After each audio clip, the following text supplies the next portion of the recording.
I was invited to States as a young monk. Then I told them, the invitees, that when I am an Arahant, I will come. I know that you know the term Arahant. I was not joking about that. I was really meaning that one day when I don't get angry at all, or greedy at all, or have no idea of any particular ego or a sense of self, that this is the time I should go and share this peace and wisdom to everybody, not just London, anywhere in the world. I should do this.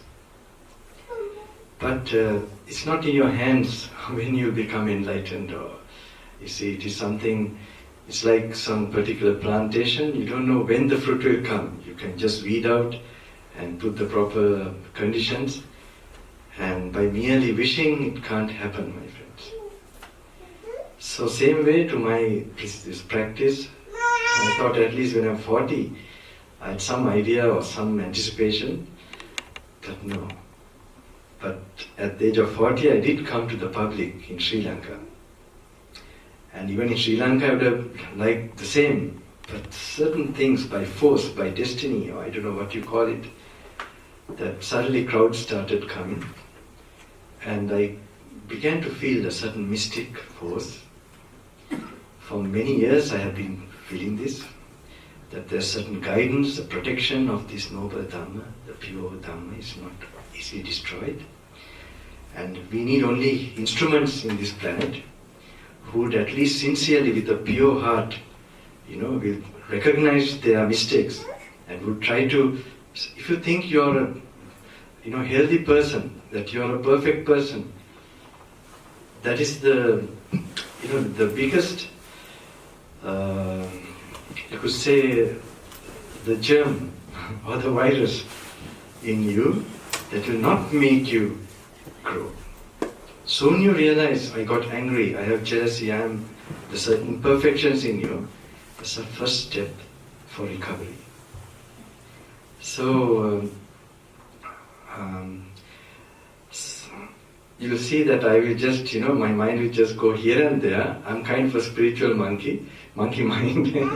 I call like this, because as it comes I would speak to you all. And you must know that I have gone through a lot of hardships in a certain way. I don't know how many of you know any background of what I've been doing. Anyway, at that time it's not in your hands. When I was 40, I came to the public there. And then still I went back. I gave few programs in Sri Lanka, and I went back to the forest and the Himalayas. Himalayas was the main place I was visiting. Then 2013-14, I faced a certain situation where I nearly came to the doorsteps of death. But it was still, I managed to make it. Altitude sickness, I don't know if any of you know. When you go to the higher altitudes, you get lack of oxygen. You get it can affect your lungs or the brain. There's no medicine, you have to go to a lower altitude. So there I faced this particular situation where, I don't know, luckily the body was strong, I was all blue. And I was going around Mount Kailash, and there, just I didn't know how I made it. I was just imagining a vehicle is coming now, anytime. There's an impossibility a vehicle to come. Just I have to make it. Luckily it was only the headache, severe headache, and the blue, this thing. If it was the breathless, if it was with the lungs finished, you would have not seen me today. Anyway, I made it. Took some days, even the nights I had some difficulty, but slowly recovered.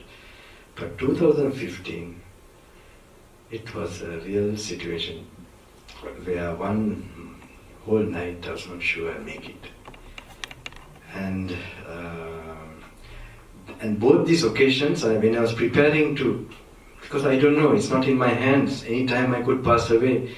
We have trained a certain meditation where we look at the present moment or the phenomena, this so-called body, and the experiential world with this consciousness, what I'm conscious of.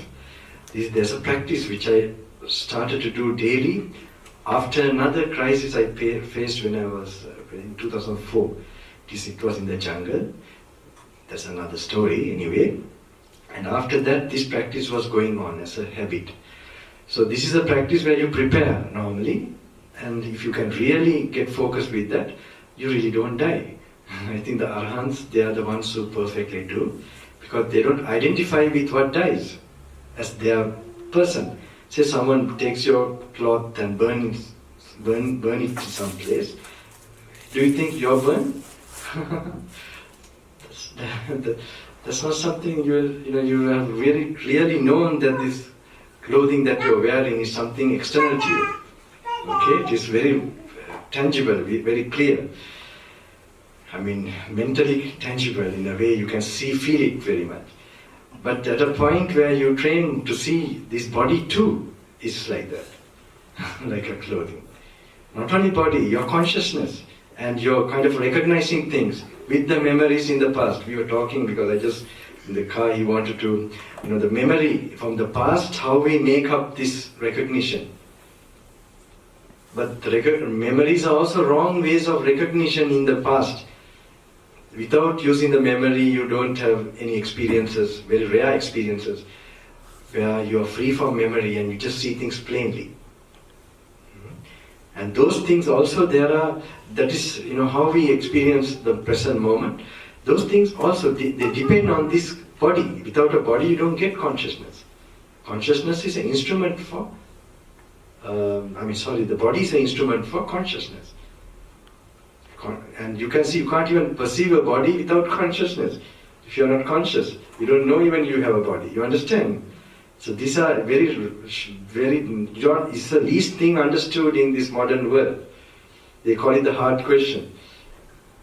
In the intellectual world, they have the idea, because in the modern science, it is thought, consciousness is explained, maybe could be explained through the physical body, how the neurons are working and so on. Because, you can see the neurons and all that working. When you see a sun, can you imagine a sunset or something? Can you imagine? Or can you imagine myself now? You can see it, right? You can close your eyes and imagine what you saw. Okay, or a sunset which you can imagine previously, a scenery. Maybe here, I don't know. When you get a picture, right? So the picture, where do you get it? You look at the body, how it's functioning, while you're picturing the picture, or you're seeing the picture in your mind, you have the functioning of the brain, it's the neurons or whatever, that's happening, the nerves. But then, where can you locate that? So that is where the consciousness comes. Consciousness is separate from the body. Body is just a vessel or a sort of support for consciousness to take place.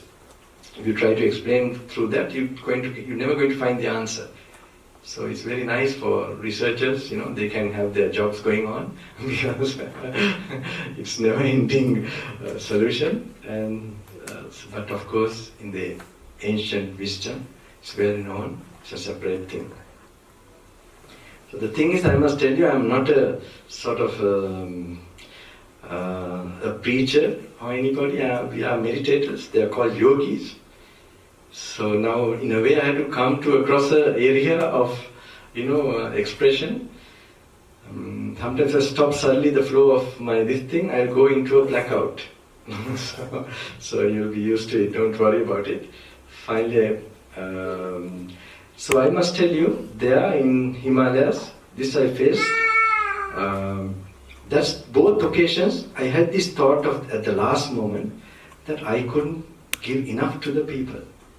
Because I was always a hiding monk, a solitary monk for long periods. And this thought came at the last moment. Because I was always thinking I should become perfect. How to be a hypocrite? When I should become something and then... But I didn't know that I had enough to give also, that I was thinking in a very, high standards of perfection. So anyway, that was a moment which triggered in my mind that I must, share something while I am achieving. Like while you are working for your PhD, you have your masters and whatever. You must share something from that, for example. So anyway, that is the time I decided that any invitations that I get, I would accept. So in 2014 they tried, I think, something happened. Still I was going to Himalayas. 15 I went. Then also they were trying. 15 only I faced this severe. And this was like a blow from the demon directly. I mean, we have heard the word demon, but the real attack of demon is not, if you are in his lap, no problem. But if you are trying to get away from him, you will get a super shot. So I thought I was very strong and everything. So first it was the body. I nearly left this body. But another one also happened. But it taught me very practical things. Which is like, I don't know how to explain. It's like try to remove my robes. Completely, like disrobe me. So it is, and which I desire, which I really sort of value, they've all shattered to pieces immediately. That's like a test, a final test. In that situation, certain knowledge practically helped me immediately to survive. Survive means without falling into a depression or a kind of what was it? This is not a proper English word, but this is the only way it conveys. Now I have been long time speaking Sinhalese. It's for me like something turning back into speaking English. It's a bit, this thing is okay. There, suddenly it came to my mind, don't egolize it. A certain thing happened, I can't tell you all. It's not, it's too much to sort of think. I hope you can have some idea. That don't egolize this particular problem. Actually, don't personalize it, but it doesn't convey that. I don't know whether you have another word which will convey the thickness of our ego. And that which we identify a problem or a situation. Problem means where all problems come where you expect something and you are in unenlightened state of mind. That means you associate which is not you as you. And when something disturbing or something opposite happens, then naturally you'll be disturbing because you think it's you, it's happening, and the mind has been building up that particular identification. So anyway, that time, immediately it came to my mind, it's just a happening. It's just a phenomenon. Let it pass away. And this is the one that made me survive. And the other thing I later realized, all these difficulties come when you're closer to a goal. When you're close to a gem. When you're coming closer to, you will get so much. All these great achievements people have achieved, it is after tremendous, like you have been tremendous challenges and sort of tragedies and things like this. So anyway, that time, but one thing, there I realized just to see it as something just passed away. Or it's a phenomenon. Kasi dui makila. Amma singing kiyadida. Singing kiyad English kiyadida hari wade tamai. මොකද අර වචන එනවා හරියට දැන් හරියෙන් කතා කරලා මෙහෙන් කතා කරනකොට දැන් ස්වාමීන් වෙලා තියෙන ප්‍රශ්නේ. So anyway, that was a very, I hope it will help you all also, where you don't, but we are not trained to do that, we have so much thought, these problems or worries or whatever, these are ours, there's another thought. Who is you really? You must begin to understand that. But it's no point just reading a book or listen to somebody you have heard, this is not your life, this is not you, as long as you personally don't notice it. You understand? Let me do something. Do you have a scissor? Can you quickly get me a scissor? Let me... Wait, I will... So this is, in my case, I'm not trying to teach you something new. I'm only trying to teach you how to make it an immediate experience. This is my job, this is my life also. It's not something, a book they are kept and, Best place to video is when I'm in the room or when I'm going outside, not when I'm coming and speaking. So it's a time, you see, you can't change anything, you can't do anything if you don't live that particular life continuously. If you want to make a change around you, it's better to change yourself. So, I don't know if you heard about Swami Vivekananda. Have you heard? He was quite a, before 1894 or 5 or something like that, Parliament of Religion. It's quite inspiration for, at that time, like Anakarika Dhamma was there representing Buddhism. He was representing Hinduism. And at that time, he became very popular. There are two things I want to talk about him, but this just now I want to tell about. One of the thing is that he didn't tell a big discourse. It was just Sisters and Brothers of America. I don't have you ever read about him? No. Okay. So somebody asked later, what was that power? I will touch this subject also if I have time. What is this power that, just those words, there was no way of recording. But we can imagine, they say his voice was like a Chinese gong. And something else they equate to.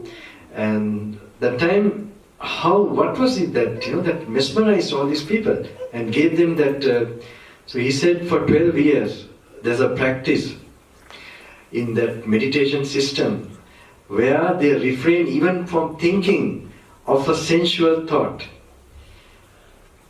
So I must tell you that when I heard this, and then he was practicing that, and then a kind of a, lining or a sort of a veil in his brain that is taken away, and then there's a super brain which starts to function.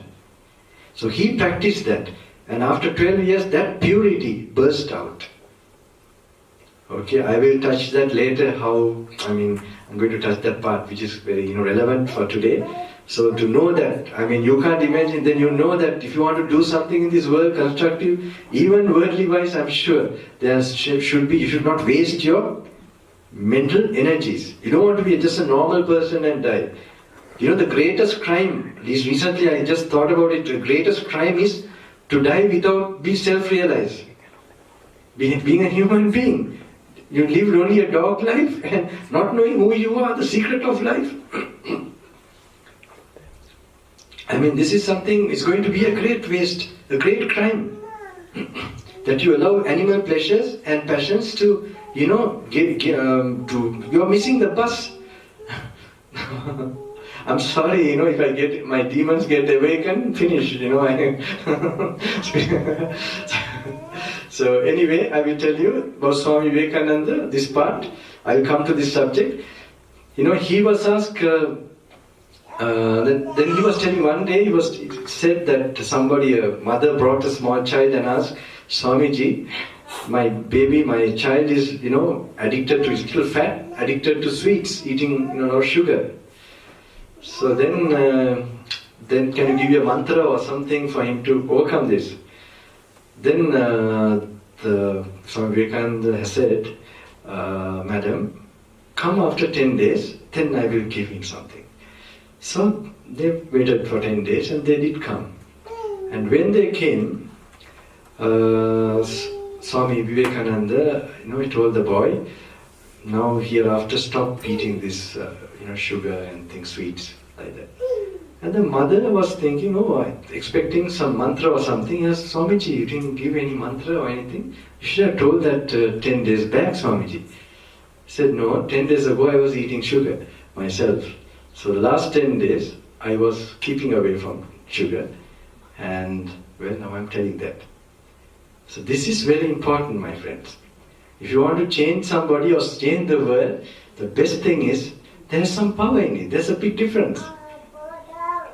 Now, I see myself also coming as an old monk. I know I used to talk, actually it's a very karma, destiny, I'm coming here. There's some people here that I met of course I knew them when I was small also. And then that time also I was telling something, but I can see the preparation. Now all the energies I would have spent for more studying intellectually in the university wise, right? That type I didn't pursue very much. Whatever my father pushed me to do, I did because he was not sure what I'm going to end up. He didn't know I will become firm like this. But so I had to go to university for a short while. But still I didn't pursue very much that, that didn't sort of heavy my brain with all these lot of ideas. And then of course I didn't get married and have a family life and sort of go on. So all this needs energy. and then pursue a career or anything, going for officers and I did for 2 years. That's all, on the way when there were obstacles. So I did like that as a lay person. And then I was wondering where this energy will go. I didn't do any of these things, then where will this energy go? Yeah, it is going somewhere. Where there should make changes in the people. Something, if they were drinking, if they were sensually intoxicated, or some things are happening where they can't control themselves, I hope this life will help them to, come out of it. It will, because I'll be doing something forever for them. And I was very happy the one who organized or brought me here, I didn't know how it has made such impact like that. I don't know what is happening around me. Like he was also drinking, one like beer or something before, and every 2 weeks he was doing like that, he was telling me. But after one night he just was looking other, there's a habit he used to listen to other, in the YouTube. And suddenly he came across this one, and then he listened to this. And then he kept on listening until 1 o'clock with his wife. Suddenly he decided he's going to stop drinking and all that. I was so happy. That news is, I'm sure there are many people. So I understand how it happens. Because when you purify yourself, there's also another thing in Sri Lanka. They say there are so many preachers, so many teachers. But why people are not changing? One man asked me this question, and I didn't have the answer that time. Later on, I was, looking for an answer, and I got to know the answer. I realized that the people who are speaking or delivering the message, they are not pure themselves. When you purify yourself, like Vivekananda is keeping away for that period, then my friends, when you become pure, there's a mystic force that starts to emanate. And that helps the people. That will make them change. You give them strength. You don't sort of tell you doing this or that. You give them something to really change themselves. So I've seen wives, husbands doing this to their family. One story I know, one lady, she was, during the British time, actually the husband was relating this story. He was a womanizer and going for this, and gambling and hunting. So what happened to him was that he didn't have any love from anyone properly. His parents died very early. And then what happened, he got married to this nice lady. She was giving him a lot of compassion, and so he really appreciated that. So she was very spiritual. So she didn't, she never sort of criticized him, but he stopped womanizing, he stopped gambling, but he was still addicted to drinking and smoking. So what happened, she didn't tell anything. He had a small bar in his home, and then she had a puja room there, and they were going on like that. But then she made a kind of a, truth assertion. I hope my masters, teachers who are, blessing me, that my master, Dhamma, Sambuddha, that I am following you, that one day will, make my husband more purer and help him somewhere. She was thinking like that. So one day, she happened to go to one kind of, some Katina Pinkama or puja or something, I don't know. Anyway, when she went, the husband was also happy because now in peace he could take his drink in the bar. So he went to this particular home bar there, and he was preparing his drink. And then he wanted to light a cigarette. But when he tried to light a cigarette, there was no matchbox or lighter. So then, the whole thing is not complete without it. So what happened? He was really, then he realized there's a lamp that is burning in the shrine room. So now he has never gone inside the shrine room ever, only the wife goes there. So he was very keen to sort of, somehow to get this done. So he went inside, but with some kind of, hesitation. And when he immediately started to write, something happened, he said. Something happened. We changed his life completely. Why? Definitely the purity of the wife. If any relation, any family member change himself and do. You will begin to find certain certain things that you don't normally experience, because most of us, we are sort of a little bit hypocritical, We ourselves, we have got so used to seeing the faults of others, but we never check, and we are not perfect to do that. And if you purify ourselves, enough, you begin to notice that purity will look after everything. You don't have to even worry. And even if you worry about your husband or children or something, there's a personal attachment to that. And that attachment itself is a mentally created. Say a child dies and is reborn somewhere. Would you like that child again? I mean, you would want a child that looks like the one you last saw, right? So to picture, if you really peel out the illusionary parts of our being. That's why some of the monks who ordain late, they just can't overcome the affection to their children. So normally they remember, they say, so they have this meditation, the 9 days, how the body disintegrates. And it becomes, how the form of a body, the picture of the body is, you see it is an illusion. It was not, we know when we are small, it's a different body, and now a different body. With that length of time, we can see the change, and that is not what is ours should not be changing. So it's changing continuously now also. So anyway, this particular, if you just imagine another child, you would not want to. You would just like to have the same picture. So this, I had to use some energy to talk, just energy of thinking. When I'm gone more into a no thinking zone, but this is my karma, this period. But there's some destiny also in this. I must tell this. Even my teacher long years ago, he happened to tell, you must help, you should go and help these people, they are waiting for you. I didn't expect. Now I can see that, and 3 years back, I was in Rishikesh, in Himalayas, the foothills of Himalayas. And there that one man I met, a saintly person.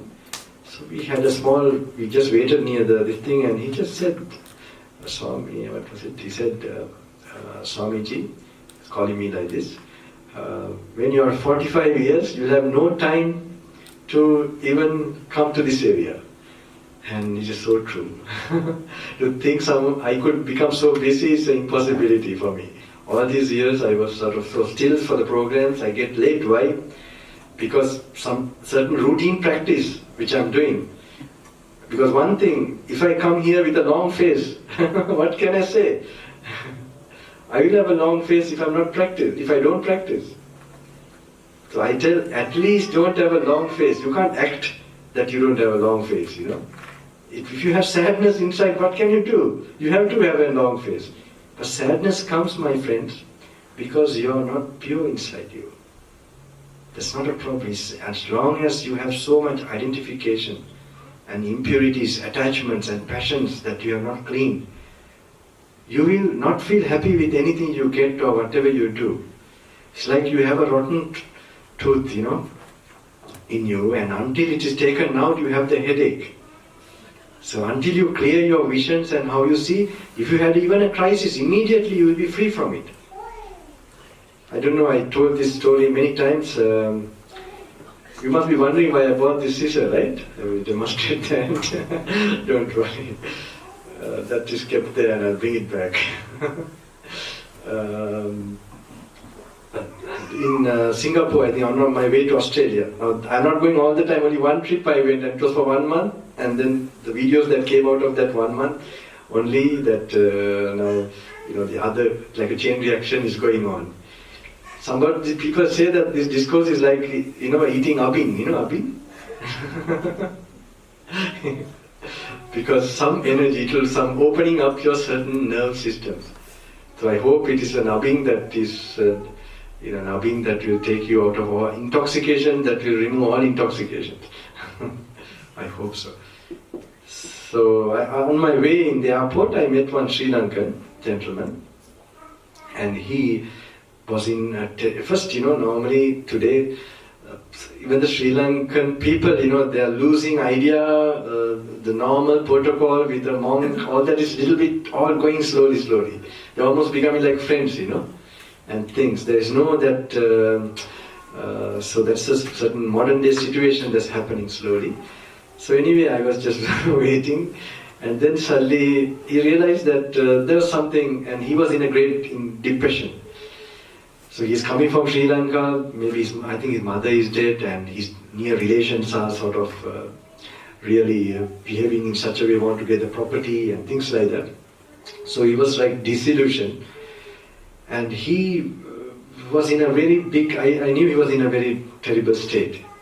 So he told me, Bhante, I'm Swami Master, in Sinhalese, I'm really in a state of depression. I don't know whether even to going Australia, what I'm doing there, what I'm going. So I just told him, can you see me? Then he said, yes, Bhante, I can see you. And can you feel the weight of your feet, the ground? So I said, yes, I can feel. Just that is all which is real. All that is just a thinking process. Thoughts that you have generated, there's no belonging here. And if you just keep on little bit, just noting and keeping on that what you're immediately feeling at this moment, especially a very gross thing like you're standing, the heaviness in your legs, or what you're seeing immediately, or even the thought, just note that I'm having such a thought. I'm having a disturbing thoughts now coming.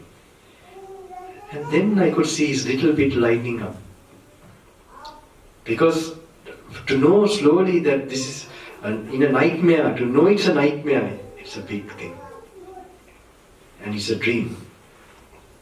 And we will not take seriously anything, my friends. Even some people start complaining, crying, Tomi Bhante, I went through this and that and that. Yeah, okay, but was it you that went through that? Is it your real self? So why you cling on to a thing that is not your real, real substance? So, but this has to be sort of re-observed and reanalyzed. Not to imagine something, really to find out. I was coming to this topic, so finally this might... So let me see. Anybody, I don't know, who is willing? Maybe I use my friend here. Is it okay? You can come. Is it alright? I take a little bit of your hair? Is it okay? There's no problem, right? Sorry, one day he was in a hurry to carry my bag. I said, not yet, little later you can, don't worry. You have a wife and but it's get better, you become a monk even within you, mentally. I'm not telling you to put on robes, but you practice these things and have the coolness. You'll become a better husband, a better wife, a super husband I would say, a super wife, forgiving, not finding the fault or seeing anything, to forgive someone's mistakes, it's not an easy thing. And not to sort of judge the people around you and all this good compassion and the good vibes going around you. You will be, whatever you become super in that field. So I'm just asking, do you feel the, like this, the hair you have, you feel it is you, or how is it? With more you, yeah, correct. And even now, it's up there, and you get a sense, this is my, right? No sense of you. So I just cut a little bit. You don't have much hair, unfortunately, these days. In Berlin, I had someone with a longer hair, but he looks handsome still, When he was young, some people commented, I didn't want to tell him now. They should tell, Gyante is very handsome, He was a young boy, very young actually, 18, 19. And I see he has not changed very much. Anyway, this bodily thing, I hope I can give them some tips of completely to become handsome forever. Really. So just take a little bit, okay? I think there nobody can see it. Unless someone goes in a helicopter and you can take it. So, wait a minute, Gyante. Now okay, I put it in my hand, it's alright. how much you feel it's yours now? You don't feel at all, or is it? It's gone, right? Okay. So we use the word gone, because we have it before, is it? Okay, you can take a seat. Look at the words we use. It's gone. God.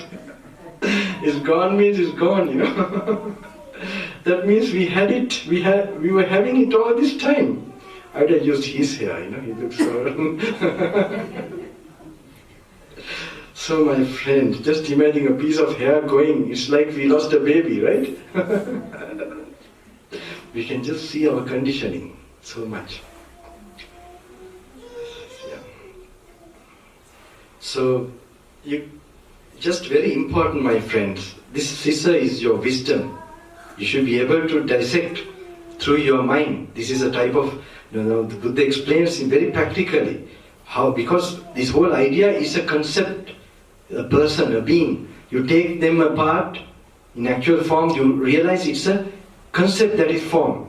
Even this building, you take the stones away, the mortar away, everything, what is left? But it's like that, or because it's arranged in a certain way, in a certain space, we get an idea. It's not a solid thing, it's an idea of a building, a name you give. The name comes with an idea, that is, the ideas comes in the moment of consciousness. It's a part of main part of consciousness. It's getting an idea, sankhara, vijnana, or perception. So this is very important, just to separate, at least I hope, do you still feel it's gone? Okay, you can repatch it, right? Make a wig out of it, hopefully. Okay, so really, my friends, this is a very important, we must just begin to see the Buddha's main purpose. In the plane someone was from going to Tunisia, I think. Small island in Australia, I think. So he was asking, why Bhante, why Venerables, you share hair and I said, hair is like a, vanity, illusion, It is a dead matter, so we sort of cut these things. And our main job is to cut illusions. This is our thing. Now you see, Michael Jackson, the moonwalk. I don't know how far you know this. In one of his parties I happened to dance also long years ago. At that time also I think I would have been his age. And at that time, I think sister's birthday party. And when I was dancing, I want to prove my cousins that, that they are all thinking maybe, so they had no personal interest. So that was the main reason. So I happened to dance with one girl. I happened to go and tell that girl, would you like to dance with me? And then she was dancing. Then I was telling her, all this is Dhamma. And she would have thought, she had told later, who is that boy, who was... So in this dancing, what is it? All this entertainment. Do you know what is it? How the entertainment is made? Now the moonwalk, you just move your legs, you don't get any attraction. But the moonwalk, if you ask Michael Jackson, I think he says, it's an illusion created. An illusion. That the movement is done in such a way you look floating. You're like moving, this part is not seen. So that is creating illusions. But in the spiritual path, what do? Breaking illusions, removing the illusions. And seeing plainly what is truly going on and finding peace in that. So you let go of the illusions and your weight is lost. So he was just asking me also on the way, do you miss on anything? Like all these restraints. It's very hilarious for me also. Because, you understand, because from that point of view you would think, oh my God, Bhante maybe, he must be missing all these things. Yeah, for a drug addict, not getting drugs is something missing. But to come out of all this searching for drugs and, the turkey effect or the, not side effects, what do you call it? That is all a big suffering.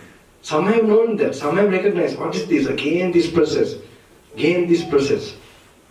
Now even some I don't know how to explain this, some prostitutes. Okay, how these people, they see how can we tempt the people again? Do we, like this becomes a terrible this thing that when they are getting older and older, how to get money? Now even a soldier would think in the other way. Can I fight better? Can I do it all the time?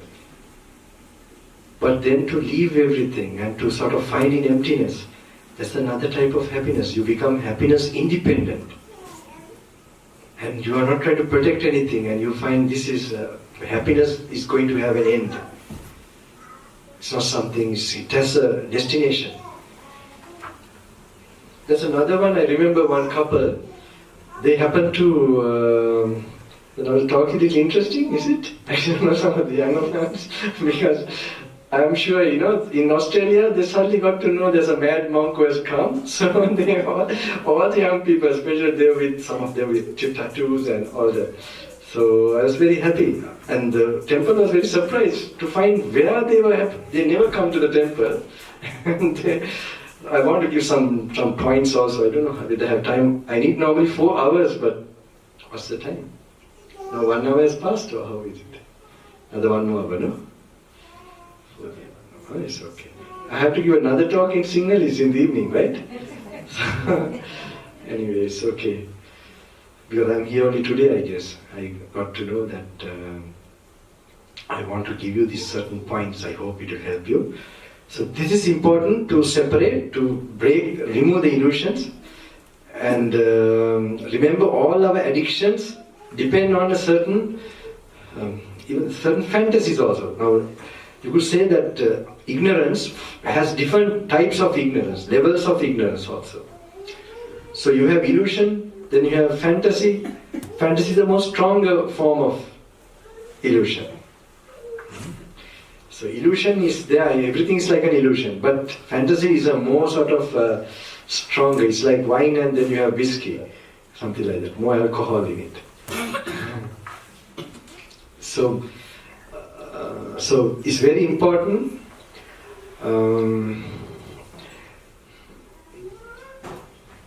Let me tell you what to tell. So breaking this illusion is very important. Dissenting. Now one couple I remember, one old gentleman, he happened to, his wife died.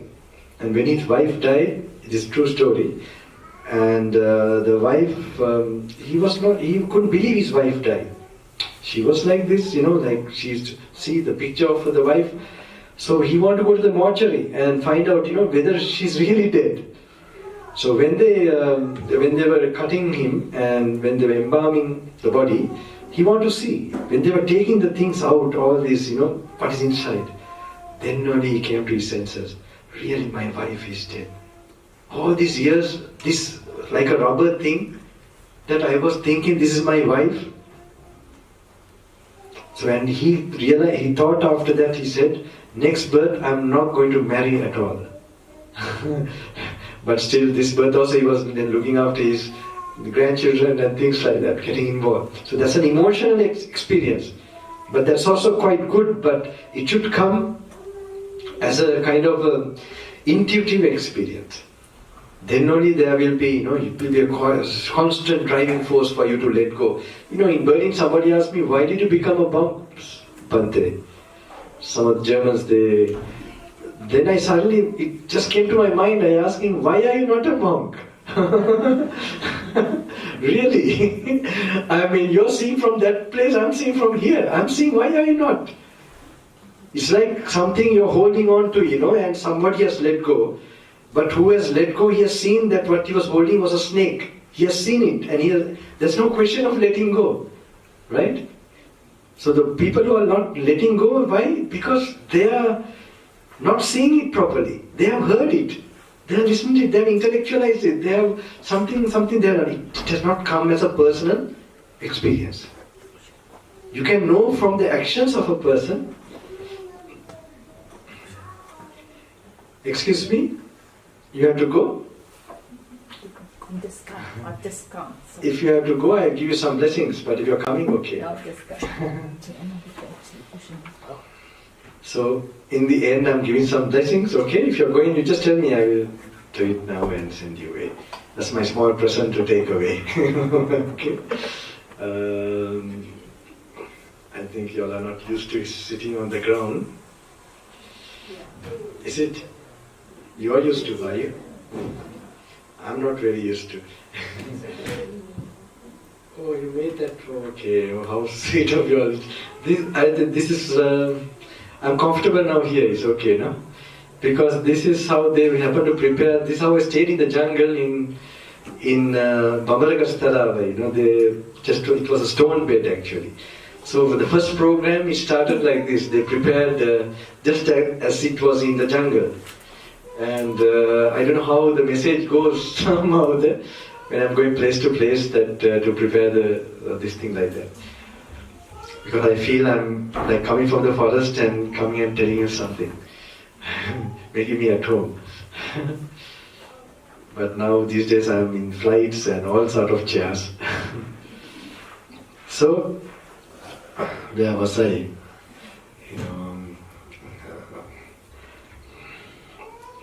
So it's very important, this breaking of illusions. I think you remember better than how I remember what I said already. So I want to give you some points. Let me come slowly. So it's very important, if you want to get detached, you have to have a personal experience. So there's a way how to come to that personal experience. Your brain is something like, if it is it is said, it's like a water. You have a lot of dye, ink and all that in it. Can you see your reflection properly? No. If you have boiling water, can you see your reflection? No. So like this, if you have mud and all that, still you don't see. So they are called the hindrances. I think you would have heard before. As long as these are there, you may be able to do a normal university, some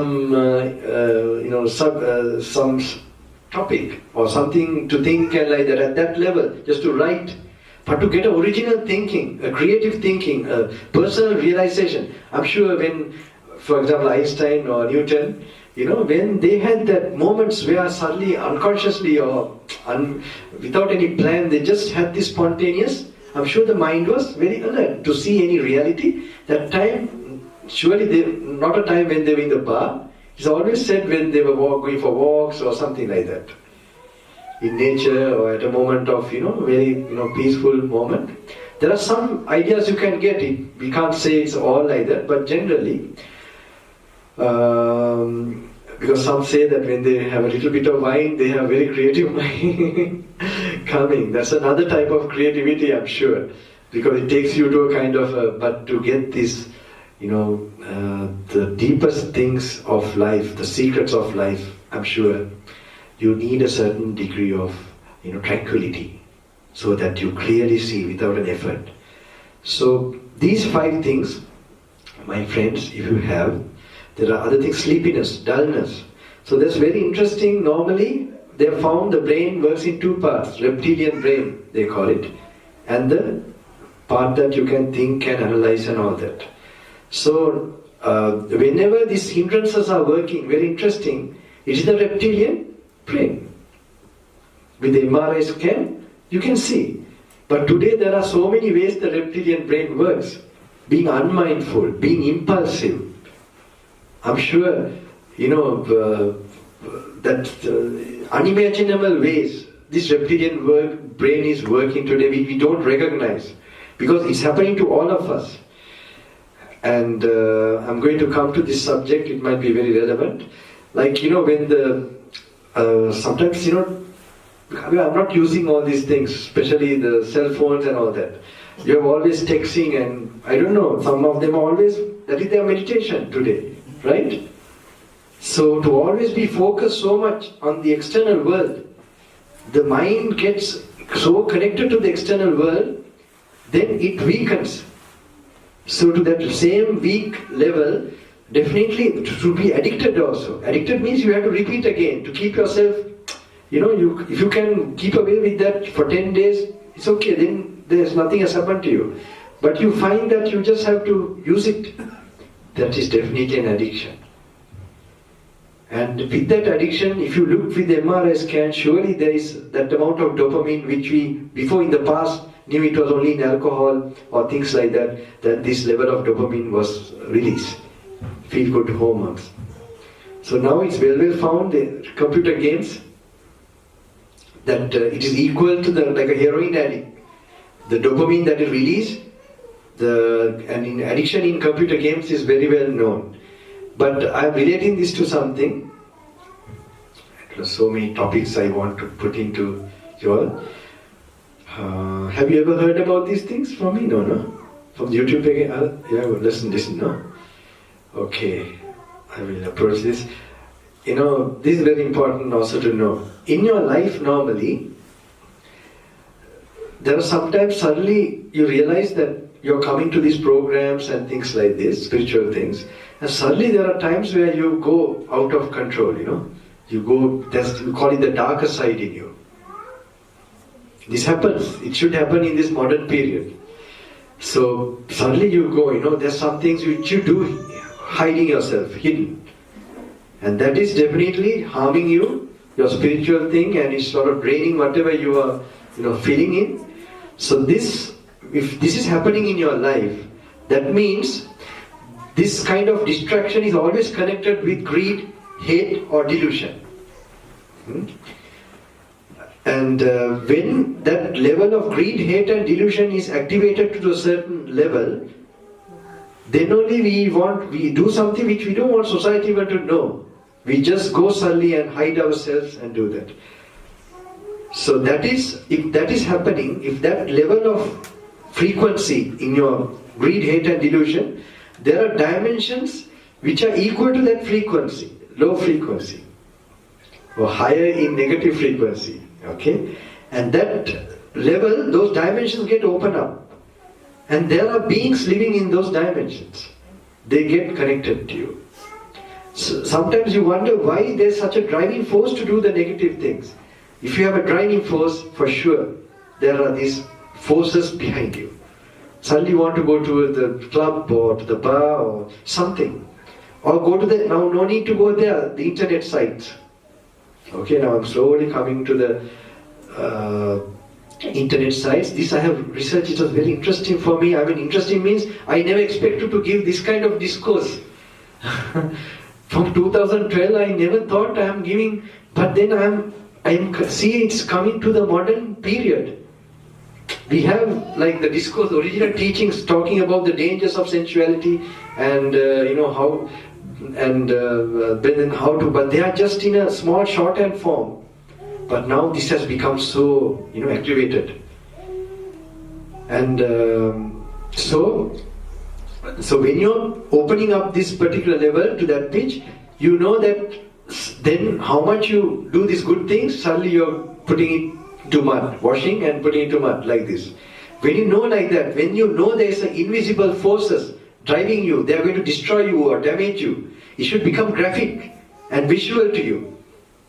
Because now this is the way I saw. Now when I saw it for myself, it gave me an impulse to really keep away. If you think, no, this must be my destiny, I had to just overcome it, release my pressures.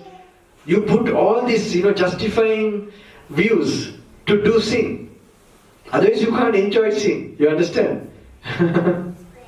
Remember these words, my friends. Otherwise you can't enjoy sin. You have to enjoy sin, you have to justify. You love yourself, you don't want to harm or destroy yourself. But if it becomes very clear this is going to really ruin my life, then, but it has to be very clear to you and convincing, then you get the determination next time when the temptation comes to keep away. And when you keep away one time, then another part of your brain gets some life, that willpower for self-decision. And then second day, third day, like that, you keep away for some period. Then the parts of your brain which was damaged get repaired again. And when they get repaired, and then your character, holes in your character get patched up.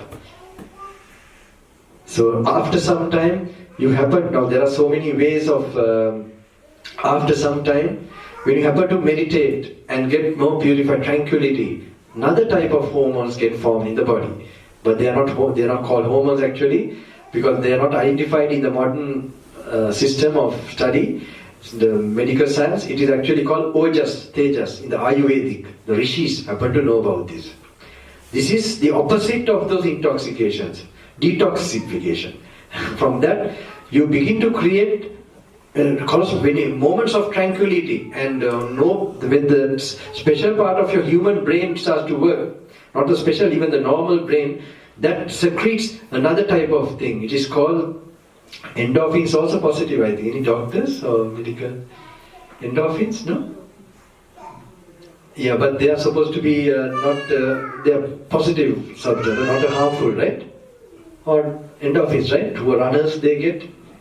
Okay, yeah, that's right. Aura, it makes you charming, it makes you strong.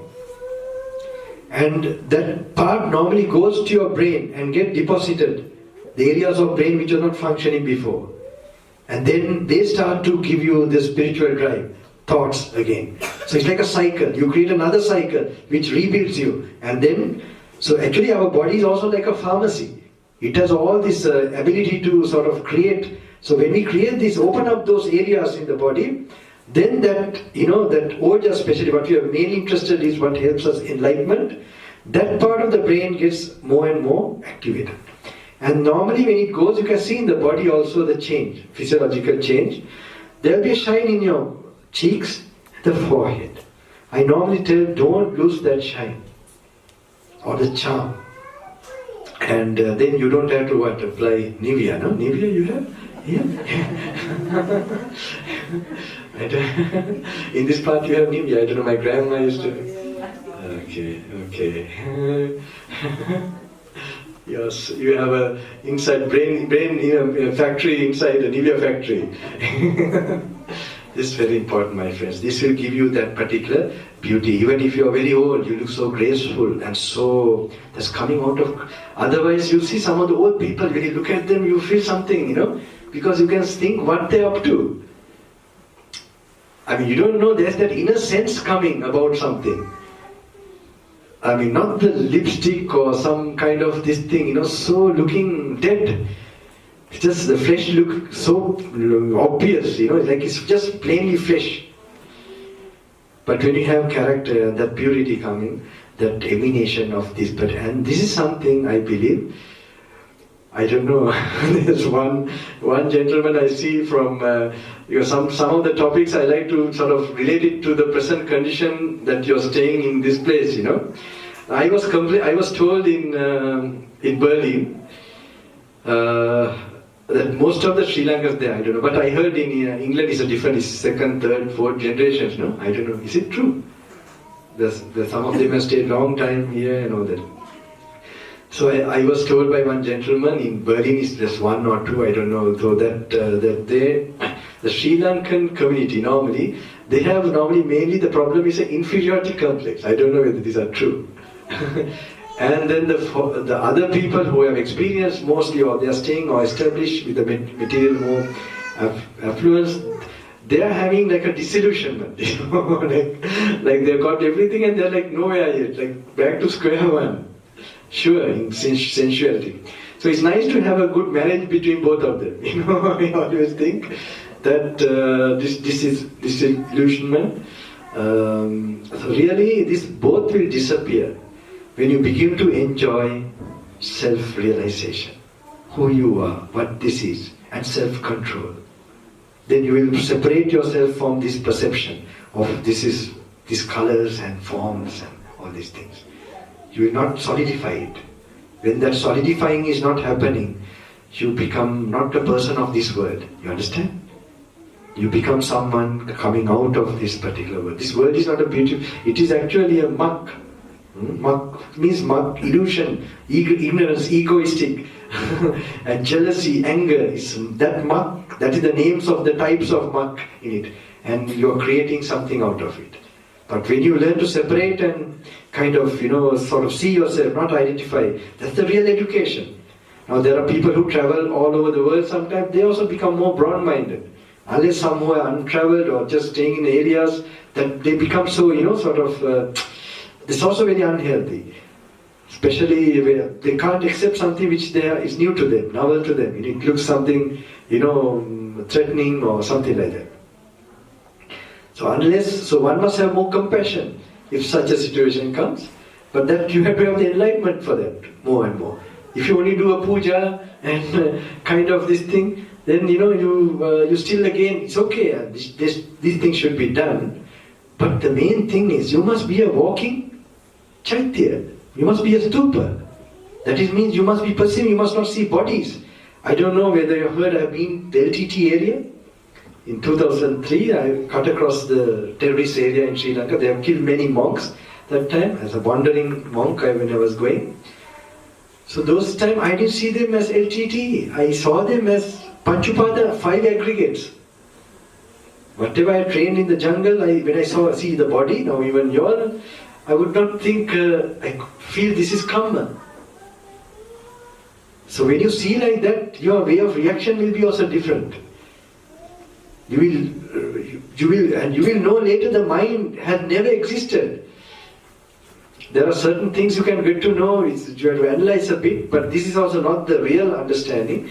But it is coming closer to an experience by thinking, which the experience is beyond thinking. So that's why I tell, don't make conclusions when you understand Dhamma in any form that maybe I have now understood this Dhamma in the way. Because just see how your change in your life is happening by that. That's the only yardstick that is more reliable, whether you're getting less angry, less greedy, less irritated, more peaceful, more tranquilized. So follow that way. But don't name it. No, don't name, that this could be, something. You can never name it and just follow the path.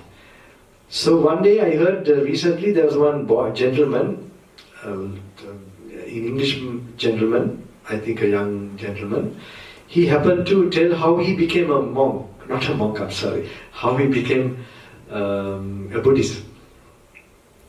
So I told you all, no, in the afternoon, or in that time, he always, even when he was a young boy, he seemed to have a liking to Buddhism. So then his mother he was telling a story what happened, made him like, there were flashes where he was attracted to Buddhism. So there's once his mother, they had a shop, a small grocery or a boutique. And there some people used to come. There was one lady, an Asian lady, used to come and he used to buy something, and she didn't have much money. She used to buy some small, not a very big thing. Every time she comes and goes. So then, but she looked so happy also. So one day, as a small boy, he asked the mother, who is that lady, Then she said, she's a Sri Lankan. And then he asked, why she looks so happy, She's one lady I've seen always so happy. Because she's a Buddhist. So this is a very good thing for you all, right? I mean, really by your actions, otherwise don't disgrace this master. You tell I'm something, I'm Muslim or something, IS, no? Though you're not carrying a gun, if you carry a long face, it's worse than a gun, you understand? Long face is a very big problem, you understand? At least that we must lose. It is not easy, it's only by having the inner happiness. If the inner happiness only, the inner happiness only comes from purity, following principles, having good memories of your good deeds. Otherwise, it's not possible to get that. And sacrifice, learning to find happiness in sacrifice, not to do whatever you want. Now, how many of you, I will tell here.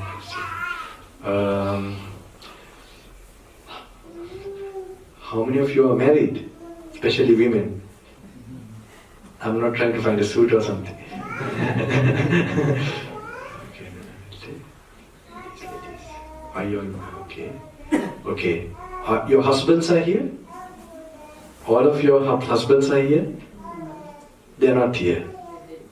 They are dead. Living? And they are not here? See, my husband's a Christian and he doesn't like anything you do. Okay. I come on my own. So if you're a real Buddhist, you'll become Christian to him. You understand? When you're with him, you'll be Christian.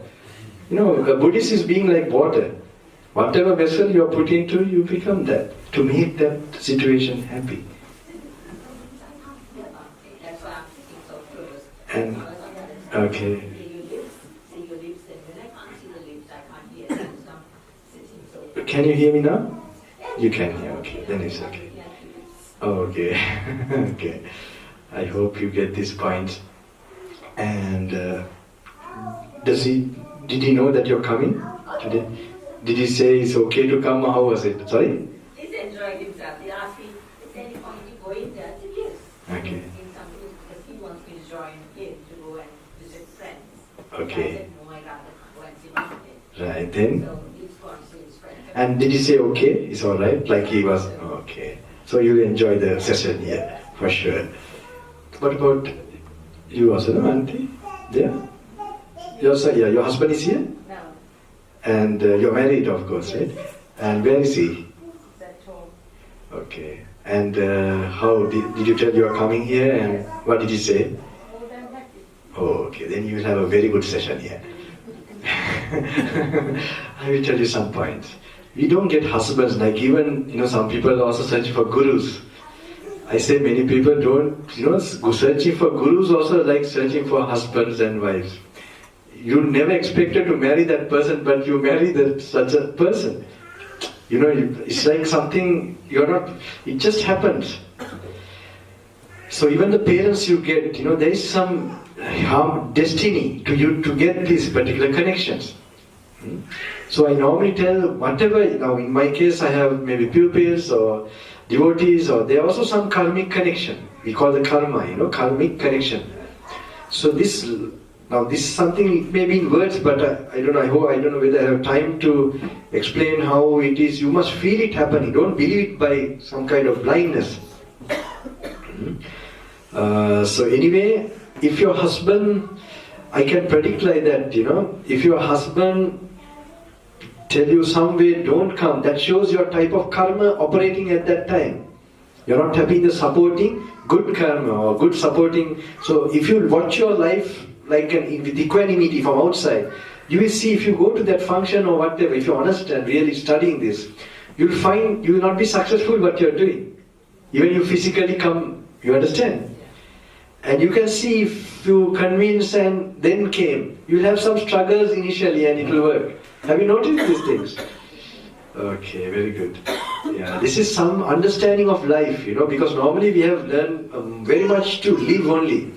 We don't know the karmic terrain, and just to study the life in how the patterns are working, how these relationships are connected with events. So this, you become more sensitive and observant of, and you will take decisions very carefully, wisely. Wisdom is about that. Understanding the mechanism of life. Even wives and husbands you get, you begin to understand, but you must have a certain degree of detachment and a certain degree of discrimination where you study the situation. And so, I hope this is very important. Whenever you are taking life decisions, first it comes with parents. That's a very strong connection. And then if you are married, then when you are working with bosses and so on. But even if they tell you to do a sinful thing, they are without anger, but with firmness, you should be saying no. You don't take part in sin. It's not going to be good. It's only so you're not encouraging anyone. But other situations, you must learn to become flexible and even to do things which you don't like, which is going to. So anyway, I have some points for the younger people also. I must share this quickly. So then, so when you, that is in your general life how you take decisions. But your behavior-wise, there's one occasion where I tell two things if you don't control, nothing happens on this path. This is repeating my other thing. The tongue and sexual organ actually. So you can see the stem with a lot of nerves, with red, the blood and all that. The feelings are very strong. So these restraining, controlling these, only many rules are given by the Buddha. If you look very interesting, we have rules like grave offense and minor offenses. Now we think he has just formed those rules for some kind of, for the organization to go harmoniously. No, it's for our protection. Very interesting, like especially with the modern medical science findings. It's very nice, very interesting. It makes you really have more faith.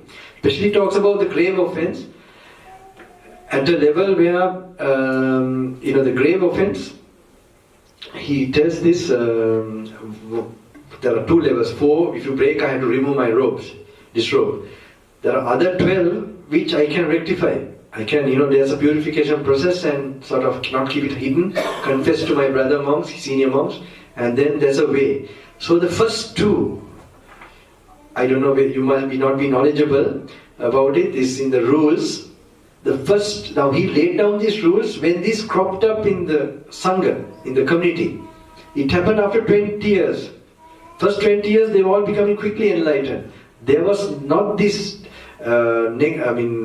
wrongdoings happening before that. They were all enlightened. Wrongdoings are coming out of a defiled mind. Too much passions, too much anger, too much delusion. So, initial 20 years, no. Then slowly, then he said, don't do this, don't do that. This is under grave offense. Now it's funny. Now he said these rules are laid down for the future. Because the rules will be the ones that are, protecting us for liberation as now this day and age. It was very interesting for me because how, now those rules, I was also having a lot of struggle, even because no one told us all these things. Even my teachers actually, they never touched this point in a detailed way. And if this was done, I would have gone further, this thing. So on my own I was researching. And it took long years, and with, so in South Africa, Lesotho, in international schools and all that. So one thing protected me, those schools, when they go, all I remember, there used to be, like a lot of mischief, and they don't keep their virtue, nothing. And then I used to hear about this in classes when they are going to discos and all that. So I also like to go to the school disco, high school. But because shyness to ask my father money for the ticket, knowing my father will wonder what he's up to. That protected me. I didn't know I'll be a monk or whatever. I had this thirst for knowledge and search for truth. So I didn't, so I used to sort of, and that others would have had all these impressions and draining of energy. I would have not been able to pursue these so many memories of, so anyway, that time I didn't do all these things. But there are other things which I happen to, because there is in the ancient time something called Kumara Brahmacharya. Have you heard this word even? You all have heard, huh? Okay. I don't know, you all are very, London is London, right? So, from the books, but at least you're reading a lot of books, very good. This is, okay. Do you know how it's defined? How? But it's a little bit difficult to explain, eh? Okay. Alright. It's alright. But I'm so happy.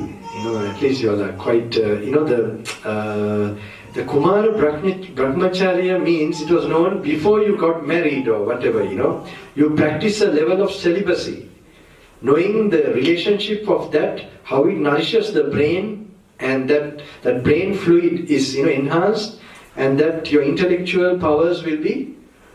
And this was also later on studied in, so these things after the Industrial Revolution and all this, even in the Christian tradition, it's very well understood and well known. That is the demon. Any other practices, its demon is involved, and the angels of, the other evil spirits are involved with it. So leave alone all that part also. But these things were known in Sri Lanka in the past, I'm sure, but this all lost. So this is something I find that is very interesting, but without any religion or anything. There in the West, there are groups like vegan, no? Vegan or like that, sticking to vegetarian. What is it? Vegan is greens and things like that. Like that, there's a group that has formed who are sort of practicing these things, on their own. They're counting the days because this is a challenging thing. Because today, the modern day, they are falling into habits. It becomes a habit, the wrong things. And addictive habits. And so this way, they have to count the days. How long did I practice this? 3 days, 1 week, 2 weeks. It's wonderful. They have sometimes said 90 days of this particular practice. So there's a group of these people, and I thought the Sri Lankan people in Sri Lanka, they should know better now. Because I wish the schools and everybody get to know. And so in the YouTube, I don't know, this is called, I don't know, because all of you are so knowledgeable in a certain way, you might even know. I like to tell to another audience, but doesn't matter, it's sake of truth, and to know for the younger people especially, it's called NoFap, N-O-F-A-P-P. Anyone of you know what I'm saying? No, huh? Then when I get into the Heathrow airport, you can get to know about it. Okay? Bye-bye. It's okay. Okay, no one knows, huh? Oh my goodness. So, N-O... Okay. And did you refer and you find out what it is about, no? I learned about it from you. But did you check it in the YouTube and other one? Oh my goodness. Why? You are not taking these points, No, it was this week. Just you got to know I told like that and you don't know what is contained in that, nothing, no? So it's regarding this Kumara Brahmacharya, okay? And these things never taught us in the school or anywhere, unfortunately. So these mistakes go when I was 30, 40, 50, 60, 70. Even who are doing social work. I have met this gentleman elderly and they just asked me this question and they said, oh, no one taught us this. They are in ashrams, doing, like Katina Pingamas and Bodhi Puja, guiding a lot of people. And they got to know that I'm a little bit, open and they could ask me anything. And they put this question. I said, this is a big damage. So normally I tell, getting married is also like becoming a monk. Because you stick to one person, how boring that person is, it protects you from greater sin. You understand? So this is where, these are very important. Some people ask how to develop my meditation. I said, first settle your loans. and then first learn to treat your wife kindly and forgive the relationships you're having. This is my approach. So you just, you never have a solid. So getting married is also like becoming a monk. You stick to one person, how boring that person is. It protects you. In case some mistakes you have done, know that there are those evil forces connected to you. That's why they are driving you to evil. Because they are fallen souls. Remember this. And these fallen souls drive you, they will bring you to, because they are not they are suffering, they are enjoying it through their body. Through your body, I'm sure. So, I will explain that very much. So this is very important. So this is called NoFap. I hope you can check it out in the YouTube, especially for the younger ones, above 14. I hope this will be very good knowledge and sort of opens up a way that you will recognize. I wish this was told to me when I was a young boy, really. And well, that is the level of karma I had, so that you can, utilize your life. It's not for many. Protect your life and bring its fullest potential. So there, I'm getting so many, trying to explain you all, so many points come into my mind. And so this is very important. And as I told you, 2 parts of the thing. And in these rules by the Buddha, very interesting, the grave offense part, as I told you, it was only done in few people those days. Now there's not a person who is not caught up with this particular mistake. So this is very relevant in a way, and with this, when you activate this particular type of emotions, and it opens up a completely opposite side of your existence. It is completely a negative side, and it has all side effects: anxiety, paranoia, All this comes out of feather brain, I call it. This also happened. Can't do something, this. You just can't wait. Did I put it into my bag? Check it again. Is the cell phone there? Is the keys there? Keys there? It's there already. Why you are looking at it again? There. It's like I don't know whether it happens to yours also.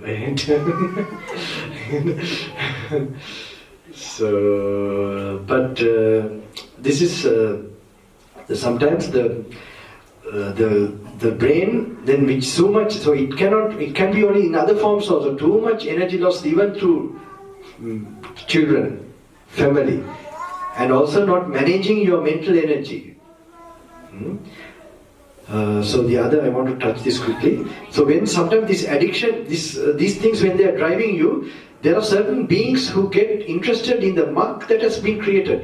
The muck is created in the body, type of hormones, which they eat that, Now I will explain how I must come to how it is found. Because this is another entirely which relates to the MRI scan, very interesting. There was one like a rishi, I don't know whether you know, like a saint, rishis. The rishis, they have some mental power through samadhi. In the Himalayas sometimes, mostly they are there, some of them in the past, now they are also less. So, because of this modernizing, it's all becoming corrupt. So anyway, there's one person, I happen to have some contact, who had some power, where he could bring those invisible forces, beings who are following you, into the body of the person. Now in front of you also, but if certain beings are against completely, they would have stopped you from coming completely. But sometimes when later when I'm giving my blessings, maybe, but who are able to get your ancestors who died with attachment, so they didn't die. who had so much desire, they couldn't leave you completely. So normally they create the desire to you. Some have done also pink karmas and good deeds. But they had desires. So to children, to households, to cars, to their career. So they didn't clean it by enlightenment and purification. That is really following the way to enlightenment. Sadhukan is so on they didn't travel that way. So what happened? They have done good deeds. We are surprised also. If someone tells they are now still in a stuck state, they can't imagine. Now sometimes if it's worse than that, it will be like a dog, for example. Now this might look a little bit like focus for some people. Anyway, if he's born like a dog, also, with all comfort, so it's very interesting, they're getting the comfort, everything. The good karmas, they ripe, but the state is dog. So the consciousness, the last moment of dying moment, how, if it triggered by anger, and you will get angry when you can't achieve when you have to leave what you like. When you don't get what you like, it turns to anger. Especially when many people who are quite old and they are not practicing the spiritual path, they are always in a very bad negative mood. Because they hate life. They can't do what they were doing. And if they have no particular training or any practice of this kind, then especially, what a dreadful state. Where was I? I have the biggest forgetting the problem. Okay, thank you. So then, so these beings are there. This one particular rishi, he was able to, sort of bring those beings. I witnessed this one time. Who are hiding behind you. So one parent, one mother actually, her son was going astray and was not listening to her. So she brought this son to this person. So that time he used certain force, certain power, and he made this certain, suddenly this young boy became unconscious. Someone else was speaking. I don't know whether you have ever seen like this, anything like that. No, never, no? Not seen these things, no? Okay. So it's like, sometimes the Edgar case he many mentions, he used to go into an unconscious state. You've heard about that. But in this case, of course, it's like another entity speaking. Now, many things got revealed through that. he said, I am owning this body, I am using this body. And then the saint asked, the rishi asked, how long are you here? Some of them I remember they said, when he was 12 years old, I came to his body. And how? Then he was telling, it was surprised me, when he was playing games. I was also shocked by that, And another place they say by Facebook. But I will tell you games, I was wondering how it is happening. Now I understand, because now when you practice compassion meditation, karuna, compassion, good positive thoughts to the whole world and spreading, then you are sort of making the consciousness into a greater consciousness. And that is a positive thought and a stronger thought. And that thought makes that particular type of cognizing. That intention, I mean.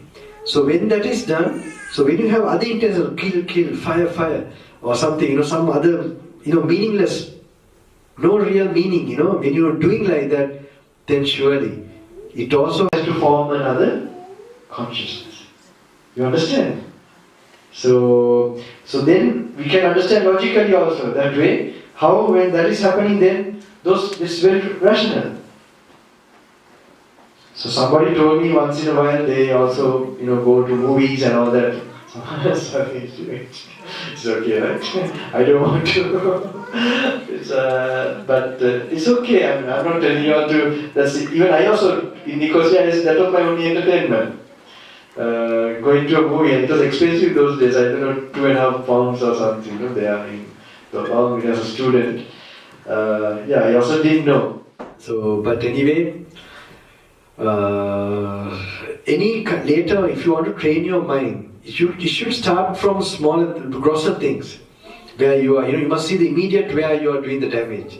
Definitely about no fap, you must really rectify immediately. This is my... Now I told you before, marriage is like becoming, like becoming a monk. Why? You focus on one person, and you sort of, then you not allow the other. That was sacred, that was made like that. And finally, if you are really meditating and practicing, it is to create a child. Only this connection should come. You come out of this illusion. More you sort of, drain these things, you enjoy that pleasure in any form, then you can't reach any other higher consciousness. You're so tired. Your energies are all gone.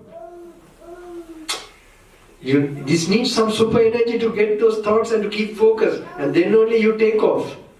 Do you get this picture? This is a bit new Bana teaching I'm telling now, but I'm getting a clear picture of it. So you need that energy, and the greater the pleasure, the greater the energy loss. Greater you feel tired. After a good meal you enjoy, you feel tired. That's why the tiredness makes you sleepy and angry, irritated. So this is something you have to understand. So if something you can keep away for 3 days, 1 week, like that, you must start. And you must take a photograph of you or look at yourself in the mirror. You see physical change or something, you should know tangibly some benefit is happening. Otherwise, you can't, really continue this kind of thing. And you must feel in some knowledge and so on. So that, you get weapons to handle this, because this will come in different forms. So the other thing, you have to also, there's a nice story, there's a book written, I don't know whether you ever know about this, that how to find a perfect husband. There's a book written by one famous author, and how to find a perfect wife. Have you ever heard about this book? It's not out yet, I don't know. No?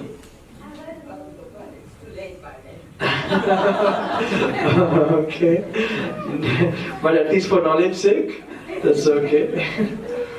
And to have good memories.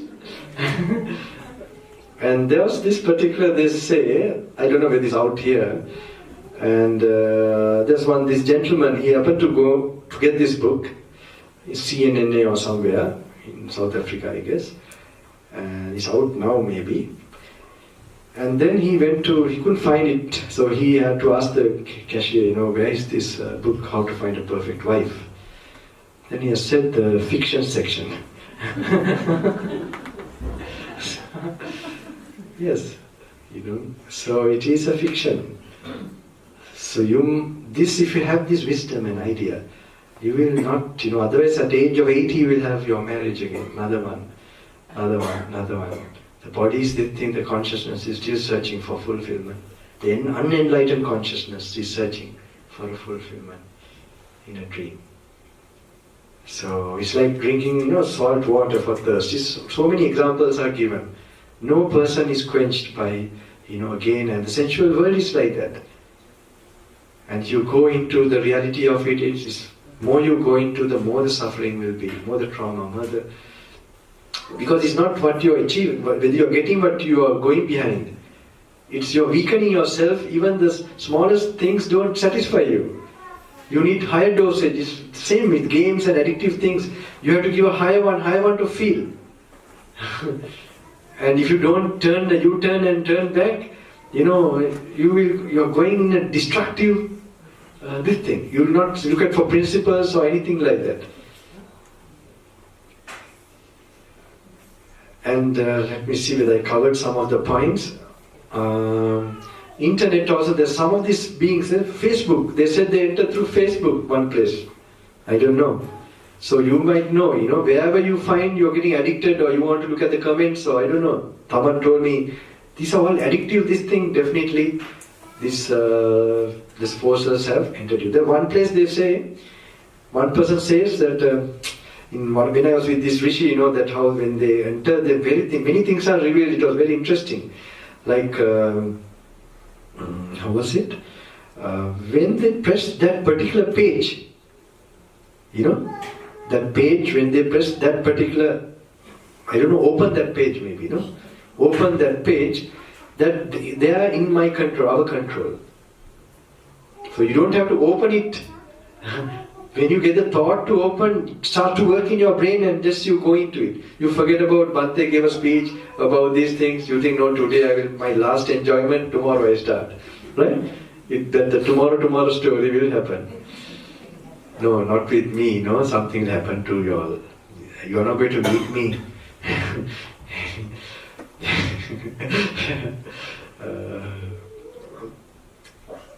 This gentleman who was bringing me here also, he was telling me, Bhante, I got caught to such a traffic block, when he was picking up. I said, yeah, I'm the surgeon who is coming to operate, so many things will be disturbed. Yeah. Because I expect this, I'm not coming out of some curiosity or for some enjoyment. So I'm quite serious about this matter, and I hope definitely if it's positive for you all, I hope it will happen to you all. That you are not drawn to any kind of sin or negativity. And so when I told about this, the negative forces, sometime in Melbourne, some of the young boys, they have no idea, sometimes they are like, they are telling me, Bhante, I'm not doing these things, but they are doing something else, which is like saving a mosquito and killing an elephant. They do something like this in Melbourne city. They are drawn to these temptations. Suddenly, but he remembered, the Bhante showed certain negative forces drive you, and they must be with me, and that stopped him. I was thinking how relevant it is, he want to be a monk, and all these good ideas are there, but they are never going to be materialized if he's going to go on. And especially these people who are destined for great things, they are more captured by these forces. This must be known. So you can't label these people, they are born bad or something. No. They may be the chosen beings. So the very demon is following completely around them. So if that is removed, they will become the saints of saints, for sure. So this is very important. And many addictions could come from internet. And as I told you, the working of this particular, the internet is not a problem, it's a neutral thing, it's just a machine. Now we were talking also about that, the vehicle for example, that can be used to come for this kind of thing, or it can be used to go to a nightclub or somewhere. Now I remember in England or London there is Soho. Okay. My father told me something, I remember now. Okay. When I was a young student, when I was about to go, he told all his experiences and to be careful. My memory is coming now. Okay, suddenly maybe you want to drive your vehicle to Soho, right? Okay, that is then surely the demon is there. Or the negative. You have to think then you know it's destroying me. I am being manipulated by otherwise you think you sort of justify it in some form, and because you want to enjoy the sin, it's enjoyment always, that's why you want to go behind it. And unless you know that very concretely and very convincingly, not that if you're not convinced also you don't, but you will notice it if you're really honest and studying yourself that you're out of control and something is driving me, you will notice that. And then you can make a break. So the computer is not a problem. It is that you have to be careful, you should know what you can use for spiritual things, you can use for some inspiring, many things you can get. This is information technology. So, you can get so many things like that, but you don't need a lot of knowledge also, You must be choosy of getting because you don't have much time in this life. That is one thing. And other thing is certain fantasies. Like we get addicted and certain memories come and we want to enjoy certain, they are called, we are enjoying a certain fantasy.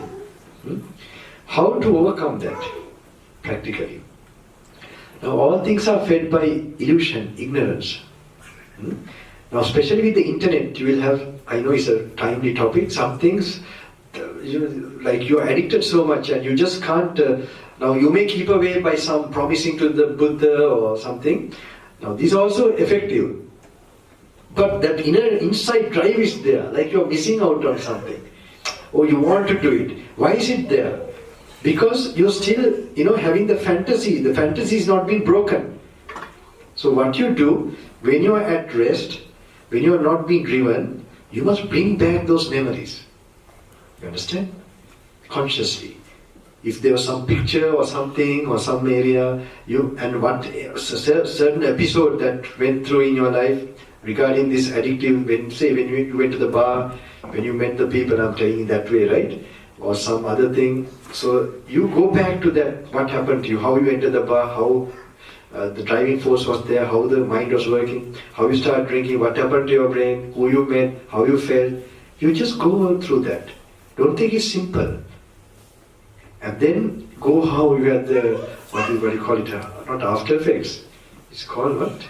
Hangover. Okay. The hangover and all that, go through that feeling. Just do it. And you will see, it makes a big difference. Later, that same that idea, because you will be noticing when you go like that, without the experience, with equanimity, when you're going through, you will notice things you didn't notice before, about its reality. And that will create a new pathway in your brain. And you'll find it will destroy that slowly, the kind of, something. Oh, the shocking thing. Shocking, that's what creates the dopamine rush. And this way, that energy will also be fade away from your system. You get this? Especially for the younger ones. In case, I don't see some of you are okay. But better know about the crocodile, all these fans and if you want to be more handsome, as I told you, I remember when I was in high school, I could see my classmates. They were all looking like they were maybe 16, 17, 18, 19, but they looked like 25, 30. There's that, I would also notice them. Before they were quite good, and they suddenly, I see them meeting certain group of people and then be driven to that, and I can see the change happening. Their looks, everything, they become pale. And so it's also nice to get strength from the ancient saints and sages. This is still I do for my own inspiration. How they kept truth and honesty. Even, some of the Christian saints, they're similar to what the Jatak Katha. Have you heard of Joseph? Prophet Joseph. Beautiful story. Mahaushada Pandita directed straight away. Leave alone how he had chastity, how he had this wisdom, how he guided the Pharaoh. Anyone was fascinated by his life. How can you get that fascination?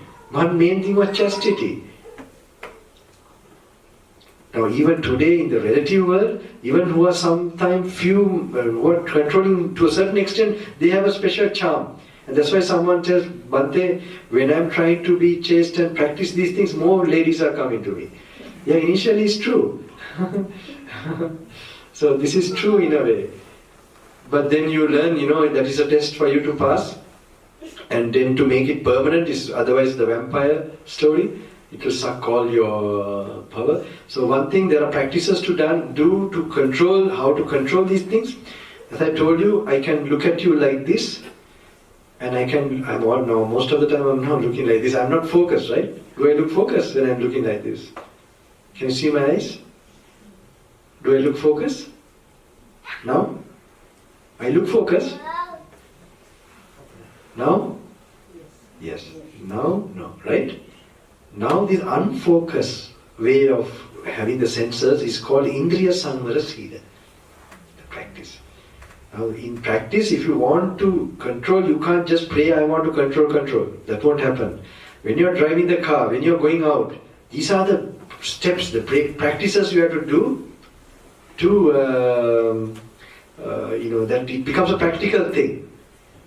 So then your monkey mind will stop, and you learn, if you're walking in the street, you learn two people are coming, but you don't recognize who they. Yeah. You cross a road, you see the vehicles properly, but you don't have to see who is inside the vehicle. So this you learn too, because mostly it's just a simple thing it looks, but it registers in the mind. That is one of the practices it will enhance your tranquility, your meditation, your sitting meditation. When you sit down after practicing that, you will have less disturbing thoughts. The other one is called Iriyapate. Iriyapate means your physical movements. More you go not being in the present moment, unmindful, more you are losing energy. So leave alone having no tension, leave alone meditation, not to have tension or anxiety is another big problem. To drive, in a calm way or a comfortable way without being too anxious or whatever. That is also a comfort these days. To do a simple activity. So I find in Milan, one lady I was with, she flew from there to, what was this place, Berlin, for the program there. And she was going through a great crisis. And she has gone through this, some of the YouTube, this thing, and I was very happy. I was so happy that she just mastered this in a certain way. I have told, she had taken the paths. I never do retreats, only one retreat. I told them, don't allow me to do retreats at this stage in Australia, where I do the walking meditation, and how I teach them, how you first start like going on a holiday or just window shopping. You get that mentality, otherwise you go with a sort of a tense way to do the meditation. There's already a block for your meditation. So you learn to... My time is up, or how is it? 2 hours? Okay. You feel tired, any of you? How? Any of you in the back? Raise anyone little bit tired, anyone you feeling? Don't you feel this is kind of a miracle? Some energy has gone to you, right? If you stay like this, you have eaten my drugs, Yeah, it is... you'll find that, there's something like a natural something. You're just there, right? There's no... anyway, I will tell what was I telling just now? Yeah, there's this lady, Milan. So she very interesting, she thought now when she's going to catch the train or this thing, she realized, okay, let me think when on a holiday, without a day, how will I go? How will I walk? Let me do that. So she has tried like that, and just to feel the steps while she's walking. And anchoring the mind again and again to the moment, what is happening. And building up that mental energy. And then you physically move, but keep the mind at peace. So this is called Iriyapate. This is also going to affect, when you sit down, how you feel tranquil. At least you notice your legs moving when you are walking.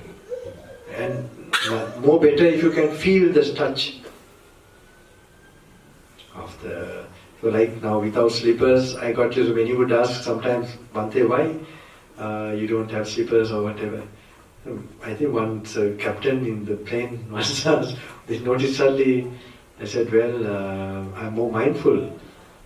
And I'm mindful of my walking actually. And it's unconsciously mindful. When you don't have slippers, you are unconsciously mindful. Because you have to be. Something pricks, it becomes, you will be noticing it. So there's that unconscious constantly, you'll be noting how you're stepping. And that makes a natural, it's a big difference. You wear shoes and walk. Sometimes in the Himalayas I have to wear trekking in the snow, ice, glacier and all that. Then I see that very different. You're just then walk. I call that the animal walk. Just walking, thinking of something, and just your eyes there, mind there, eyes there, mind somewhere, and the body somewhere. So when you go like that, you are in such a stress, my friend, because your brain is shrinking day by day, and stress, it can't handle it anymore, and just you can't, So this is to take one thing at a time, and to feel the water when it's touching, when you're washing, just the immediate things. And another way to see whether you have come to the present moment is, you can do this exercise just now a little bit. Just don't meditate, just relax now. Are you relaxed? No, don't meditate as such. Just be seated as you are. Were you not relaxed all this time, that means? Now you are falling into a position. Sorry. You should have been meditating while you were listening to me. That is how it should be done. If you didn't do it here, how will you do it in your cooking place or in the kitchen, in your office or in your working place? This is how it should be done while you are doing the activity. So otherwise, nothing, you are not touched the. If you are really meditating, you will not feel tired in your activities. You will cook, you will do your day-to-day chores or whatever without feeling tired. And that is a sign, if you drive the car without feeling tired mentally, you have meditated. You feel tired means you went beyond your boundary. That means you went to what does not exist, to future too much, and the past, anticipation, expectation. But that doesn't going to make things better. It only destroys you within, because just by doing that, if it makes the thing what you're expecting to happen more, it's a great thing. Even things that might not happen, might happen. Miracles happen when you learn to remain in the present moment. Because the mind is a creator of events. All of you must be working a lot, so I must tell this also, maybe it might help you all. So the NoFap, I hope this will help you much. And using the internet, be careful. This is all, I have told already. Because that is very much used. They are going interrelated, interconnected. Because those forms get easily way of operating through this, and you will at least get an idea.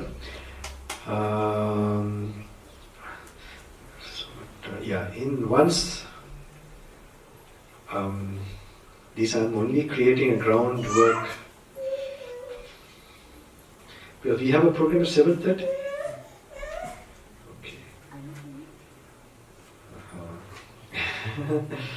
Wait a minute. So I think I have given you all enough points, Only thing I want to know that if you want to practice this Dhamma, now finally all this is to create character and the foundation. I have been talking all this time. To create the proper atmosphere for greater insights and knowledge. So normally if you want to really understand the proper Dhamma, I think you should refer to my YouTube clips. And I'm sure you will get some experience in the highest enlightenment. So do you believe what I spoke just now? You did, huh? So to follow something, it's like a journey and going to a destination in a map. So what is the surest way to go to one place? Or find from somebody who has gone there, right? Because he will know the way how to go. So you think I have gone to such a place? How do you know? Because my face is shining? Maybe I put extra Nivea in the room. Right? But how can you still know? I mean, my experience I speak, okay, alright. Maybe I repeat, I memorize some experiences somewhere and making an act here. I don't think so, okay. But still, enlightenment, there are so many teachers, so many types of discourses. Right? How can we know that if we follow that alone? I mean, the effect of it. So normally we can't read the mind. This enlightenment or effect of it is internal. So we can't see what has happened to that person's mind, the teacher. So we can't even read a normal thought in the person. So leave alone, something deep in us. So when this particular, of course some inspiration you can get from the YouTube, I tell you, but don't rely on that. We have to know from who's the authority. So the Buddha is not the statue only, it's discourses. It's like a big map. So it's important for you to refer it separately. It's also meditation. And then you learn to apply those, not all, most of the discourses, there's a way. They're like signposts. They help you to sort of look at the world from a certain way. But it is something not in an air somewhere separate. It's something where you bring it to the present moment and watch. So that's why he tells in a very simple, plain way. It doesn't look very complicated. But the experience is profound. So first you learn not to think and then think. It's something like that. So for not thinking only, I was telling you all the ways, all this time, how to tranquilize your mind, come to more tranquility. And another story I remember in Australia, some of them, they want to know how to meditate while they are doing the work. So while we were driving only, he was asking me, Bhante. So I was thinking, how many times I'm going to explain this? So I'm going to demonstrate this. So I thought, I just had touched his head, like he was driving there. And then I was holding his head. I said, now relax. And luckily, there's no policeman watching us. Otherwise, maybe some hijack or something they would have thought. I just touched his head like this. And I said, just relax. Take a deep breath and allow the tension to go away. Just watch the necessary information to drive. Feel the seat. Feel how you're seated. And I could see his hands were like this. We can relax like that. It's a simple thing. Just, that you're getting this the simple relaxing. It makes a big difference in your life. It makes a big difference. So this, I hope you try it out. And in the mornings, if you can do this exercise, center yourself and start your work. I mean, none of you, I'm sure, don't start your work without washing your face, brushing your teeth in the morning. This is just a physical freshness. So mental freshness, if you learn, and that also, it will become addictive, and it's a good addiction. And your life quality will change to another level, higher level. So important thing I would always tend to refer directly the words of the Buddha. Some translation. There's Word of the Buddha by Gnanaloka Thero, small book. I recommend this. It's a structure. And then there is like Bhikkhu Bodhi's Middle End Discourses. So this is important. One page you can read. If you don't understand, skip to the next one. Like that. What is interesting, note it down. So you're feeling those perceptions and it will echo in your mind. Otherwise some conversation will echo, which you had about some John, Tom, Dick or Harry. And then when you're driving, you remember those things are going on. So if you read those enlightened words, enlightenment is working in while you're driving. And you're not forgetting suddenly how to say the truth and to be honest, all that. So you fill your life with this information and your actions will go according to that. So the other thing is just not reading. There are spaces where regarding the 5 elements, the 5 skandhas, they have to be practically applied, my friends. I know there are, for the programs they come and I demonstrate how to practice this particular 5 elements. And some of that is from the sutta I take and I demonstrate how to apply it. And these people, some of them, very interesting, when they have gone home, with their husbands, when they were scolding them in the kitchen or somewhere, she was able to see, this is not my ear, it is made out of elements and it's just a vibration. Not seeing it objectively, seeing it subjectively. And that way she has not reacted. Beautiful. This is when you read, you must learn to see your life through that. Then normally, like cutting the hair I was telling, you will see that it's a concept, there's no you there. When you're having those perceptions, you should not artificially bring it. You should notice those things. That is the only moments where you have been really living. All other moments in your life are dead moments. And if you allow that to go on, just a waste of time. Actually, one program per day would have been okay. Because it's okay. It's alright. And so I will just demonstrate something small, a small meditation, and we can do that, and the blessings. Any questions you want to ask? So the other, then you have, you must take those words, keep it in your bedside, read them. Now that is one way.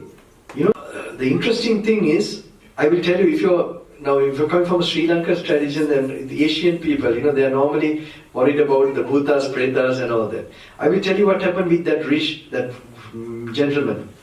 When those spirits were telling, when, holy water, Pirit Vatura, that was the thing, we are burning.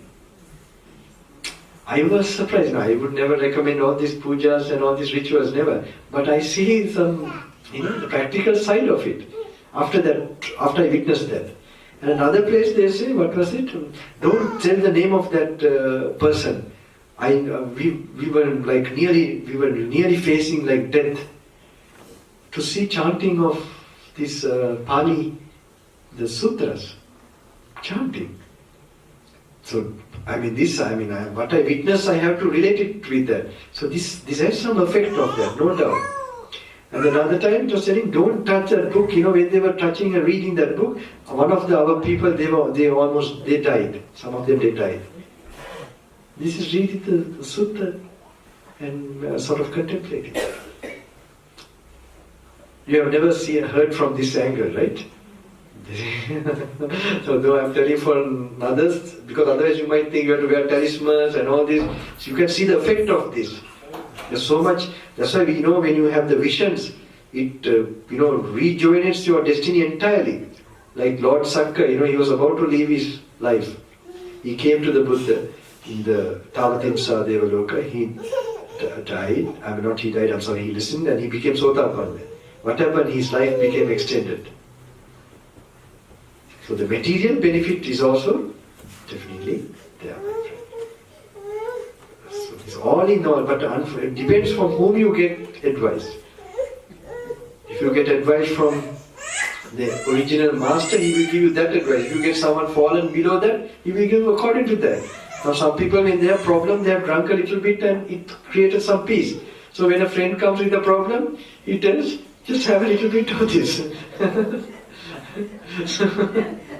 So this is how, how you have got, liberation or feeling of some ease, you recommend to others.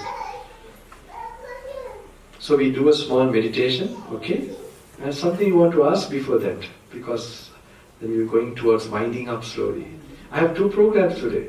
So normally I tell it to be overdosage, It is, normally I give 1 per day or once a month.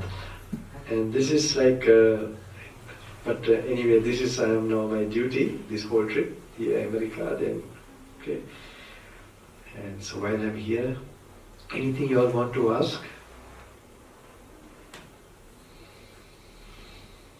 About the Dhamma or something. So, how is it to go and listen to the YouTube, this thing, it will make you enlightened, or how is it? What do you think? What is your answer now? Yeah, now normally it is said to attain Sotapanna, you need 4 factors. These are the causes for attaining, becoming enlightened. To meet a person who is enlightened. at least. Satpurusha Samseva, not a normal friend. Saddhamma Savana. Then you hear the enlightened words. And when you hear his words, that you meditate and deeply reflect is called Yoniso Manasikara. And then you practice according to that, Dhamma Bambalapitiye. If you are doing these things, no need praying, you will automatically become enlightened. So, but only problem is how to know the person who are teaching. So Buddha tells a way that his teachings will be the master after he leaves. Even if you hear so much famous, someone is like this, like that, I'm also getting popular, and that doesn't mean I'm enlightened. Michael Jackson also was very, famous, most famous. So when you look like that, it's not like that. It's a certain type of karma. So you have to see. So the person has to be at least enlightened. So the Buddha's teaching, it comes from a Buddha. So when you reflect that and practice according to that, for sure. So you're not missing anything. You must keep the books, and if the monk is really sincere, he will direct you to those very original words. That means he also has some personal experience through that. But if he is still researching and he's still studying and he's having, so his ideas will be relative. The way he sees clearly now, he explains that. So there's such a way of teaching, he will recommend you to go through his teaching to get that. That is correct from that standpoint. But I'm telling what you'll be exposed now in the world today. So this is what I learned from my teacher also, that if they're sincere, they will direct you to the original sutras and make you independent. Not dependent on, because I can guarantee also in my own personal practice, that if you have a vision from those words, it could be just a few sentences, that it triggers that insight. It's not like a scholar you should read these things. It should become where you meditate a little bit and read. Meditate, read, both together. There you're sure you're paving your way to that practice. Dhammapada, Thero. I mean, this is one good thing knowing English, you see. The translations are very good in English. The word of the Buddha, Dhammapada, Thero, and Bhikkhu Bodhis, Samyutta Nikaya, Majjhima Nikayas. They are too little big, you will think like a novel you have to go through. No, 1 or 2 pages is one sutta. You can just open it from anywhere and read also. And then you are directly connecting to the Master. Otherwise, we know a Buddhism offered what has been,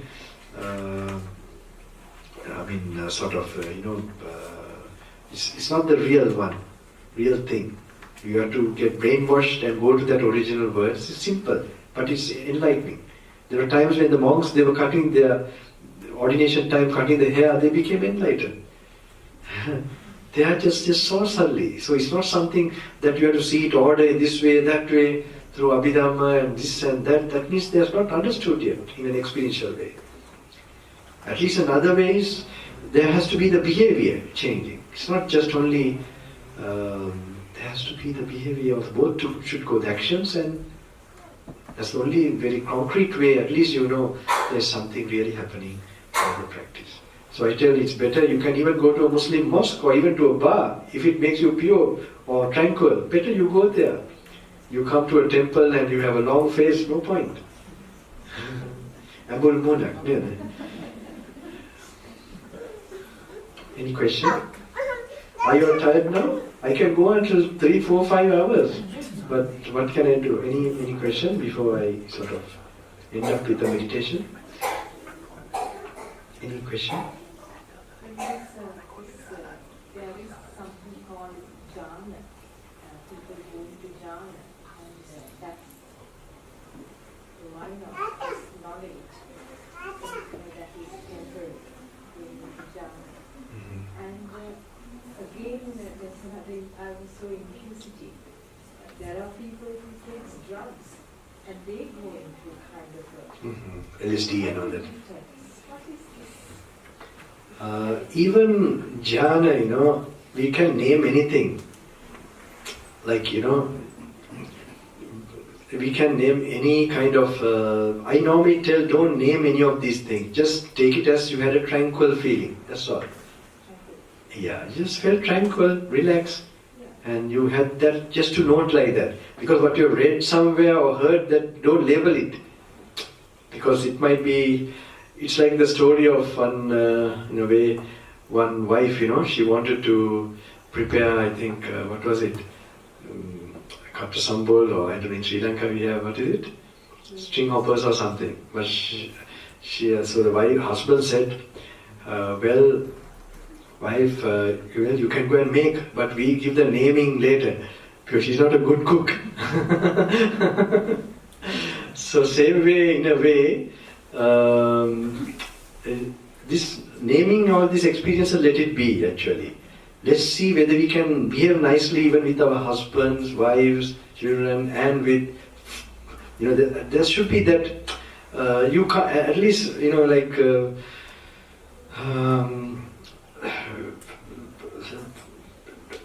just some tranquility, at least tranquility. So this is important to know. I mean, I would never suggest anyone to, I think it's unhealthy where they're teaching some places where they are attaining and interviewing and all these things. But I don't want to go into that too much. But still, so it's better, I think, because you don't, even other insights, you don't name whether I got this, maybe Sotapanna. These are all very dangerous then. You must see by way of seeing like this, now can I forgive another person? Can I let go that memory? Can I let go this taste I'm going through now in the food or something? Like that you have to practically put it into an experience you have gone through and then see whether it makes you to release it or let go that. So then you're on a right track. And you become practical and you're changing yourself. Like this. Boring, isn't it? I'm tired. 2 hours of, somewhere, some people, they have no idea, So they were surprised they were 2 hours, 3 hours in, where was it, in Italy. So that was for them. Later they are wondering, they stayed 2 hours? Oh, how did it happen? It's a kind of a talking meditation, right? So you told about dhyana, no? That, and the other one, what was it? There are some people that they take. Drugs you were telling me, No, the drugs is a thing, it stimulates a certain part of your brain without so it's there, unfortunately it's there for some time. I have no personal experience with that. So I already see these normal sense impressions as a drug for me already. So, but actually I'm like a very heavily drugged person. You see my eyes a little bit? Drugged with some kind of, it's a kind of but this is a healthy drug, I would say. It has no after effects, it has no temporary, so there's no side effects. The other one, I don't know, it is something, and it also makes you addictive, that's another problem. Addictive in the sense, which is in a destructive way. You must check yourself how it will slowly start to affect your bloodstream and how your appearance. By the meantime, you are hooked into it so much. And then you have to do all sort of sin to sustain that, to get the money and all that. I don't know, really. I know that they have equated LSD and that there's that. Even sleeping tablets, I don't know, just to fall asleep also if you use like that. No. If you chant, this thing relax, try that sleeping tablet, where you chant and chant a little bit, recite some good vibrations, and feel the pillow when you lie down, feel the immediate things, and wait, just noticing that, you will go into a nice sleep. Any other question? Yes? Meditation, would you recommend to do? Would you recommend to follow the Anapana type of meditation, or see the body sensation if you were to see the Anicca? Okay. The first one I would suggest, we need little bit something like a Nesta malt or Milo, spiritual one. We are like, all like, okay, Anapana, quickly we focus, it will give some quick thing. I would always tell, like Buddha Guna, initially, not for long, qualities of the Buddha, or even saints and sages, where you will think of their qualities and nature, and you will get, they give you a role, kind of example to follow. And this you can find in any. I do it for myself. Honestly, like even the Buddha, some incident, maybe Mahatma Gandhi, that some of his doings are very much like he went to prison and he gives condition to release himself. Just imagine. I mean, how that's like a bodhisattva, this thing. So you leave alone all these cultural things and you take the effect, then you can get those spirit and you get that accumulation of such lives bring this master. Like that, whatever brings you into tears, then it will remove those blocks in your head and create the solid foundation for other meditation. This modern day, I think we need like that. So normally I say my programs are like meditation, rock concert. That's how I try to do it. So now little bit, now here it was a little okay. Some places they put it slowly because they have become so prim and proper. I am like what is it? Completely like a adhyatmika Vattiko, a spiritual outlaw. Yeah, breaking all traditions and so on. Now in Sri Lanka it's a very tough thing for me because it's very difficult for them, even the organizers. It's a very tough thing for me. I'm like a loner, Now even the YouTube, they're frightened. They're thinking whether something will happen. So they're just waiting. And seeing so many people who are timely happen to get the blessings and come out of it. It will be, so I will maybe make some changes as I go. Because this is time now, immediately. Some people who are to be liberated, I'm sure they're getting some chance. And it has to be unique also. If I'm doing what has been done, why am I coming here? Why was I born? There's no purpose. This is complete. If there's nothing wrong here, there's arahants, no need for us to. We should have been in heavens, no problem. So this is something wrong, it's gone, somewhere wrong. We are just, now these places should be filled with people. Like a hospital getting operated. These are like, I don't know, like I call them the sunken, it's like a sunken ship. Side, we are not in a floating ship. Whatever activities we are doing, it's not, we can't be happy with that. Because I also studied what happened to some people who have been living like this or waiting what happened after death. The society, they have sort of told, they have become saints or something. But what the reality is completely, like an ocean is there where you can be reborn. Now these stories are coming to my mind, and when you know like that, it's a big, this you must make you urgent to make a striving. And shall I tell you one? I don't know, it's just coming to my mind so strongly. There was a very, very senior person. He was a chancellor of some place and so on. But he admired me, he loved me, he felt my life so simple and in the jungle. So I happened to come to there. I would not tell names, it's not nice. So he's dead and gone, but anyway. So, and also he thought maybe I just come and like Superman, he was then having cancer. So everything will be solved and all that. So I visited him, I encouraged him several times. Just always give him some positive thought and went left. But you're so attached to the things you were owning, And he died the last few hours before. I happened to just visit there. And then so everybody celebrated this. Even the president in Sri Lanka, they were so connected to him that time, Rajapaksa, that. So they sort of esteemed him like a saint, He was a good person, good human being, I would say. But not a detached person. Full of attachments, and he didn't even think he will die. He thought he never accepted that. So many people today it's happening like that. They don't believe they are going to die. They forget, they think no. They don't sort of worry about it. Not worry, they don't want to think about it.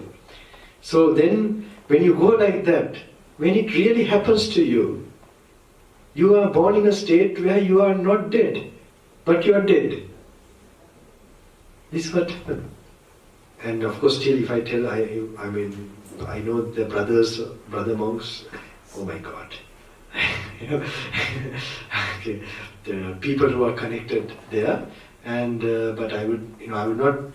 But I thought just more than consoling the person, I should have come and today would be nice if I sort of leave this, sir, all these things, and just I would have told him in a harsh way. I think that would have been better than, because what happened, then I studied, what happened after that particular birth.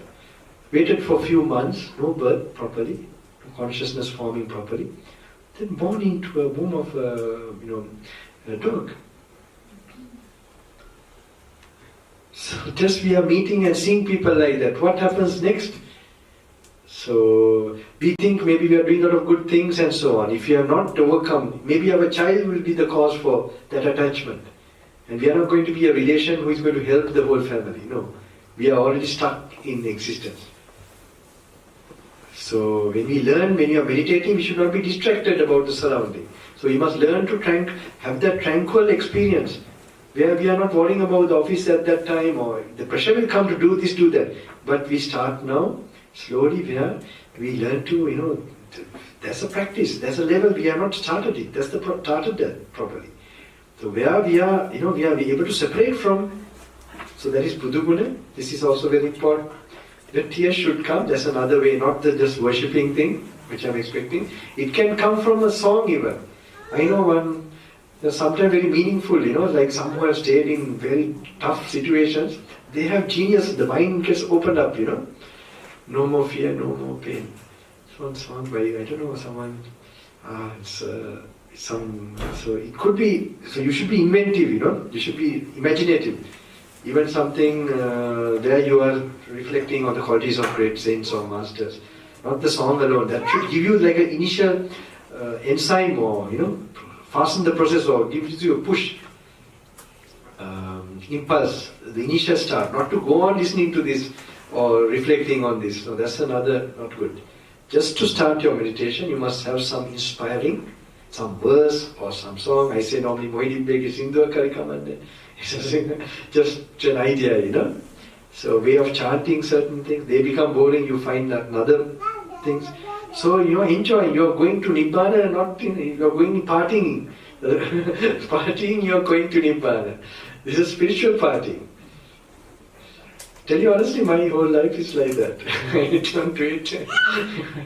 Now he was asking me whether I'm missing on anything. Yes, sorry.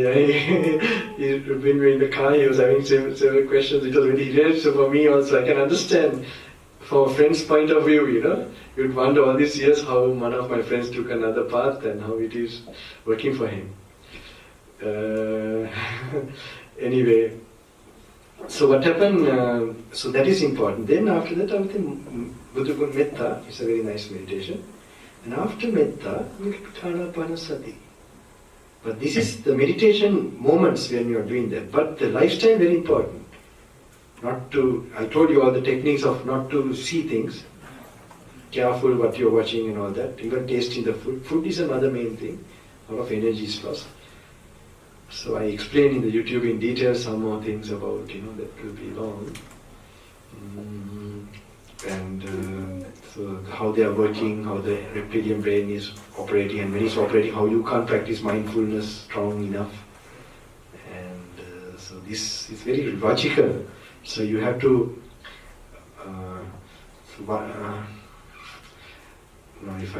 if I talk all these things is long, that's why normally 4 hours it will go, but these points are there. I covered, I think, most of all of you.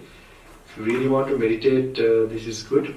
Try to do it while you're going to activities, and also other memories and all that. You must see how the idea of ego, idea of self is created, and one does to sort of not identify with certain, that's very important. And even if someone is scolding, like this lady, that lady I told in the kitchen, where then you get the art of not reacting. Whether it's the working place, or that becomes so practical. And if you really continue, no one will start to scold you. You will change your entire destiny. I will tell you how many of you are working here still? I think in this part of the world all are working, right? Still working? What? Sorry? Retired now. You worked very hard in the past. All of you are working, anyone else? Not many, Most of you are retired people here? Okay. Then you're not facing. You should have met me long years back, right? When you're working. So this story, it will not, it's my personal, when I was working as an auditor, how I practiced. So it's very, because some stress and pressure may come, and how to use Satipatthana, they really work when you try to focus, to note the present moment. It can create miracles. It's an unnatural way of reacting. So if you do that, miracles also are unnatural. It will happen to take place. I just do in a short form, I can't explain what happened really. It will be long. So we do a small meditation. Okay? Any more questions?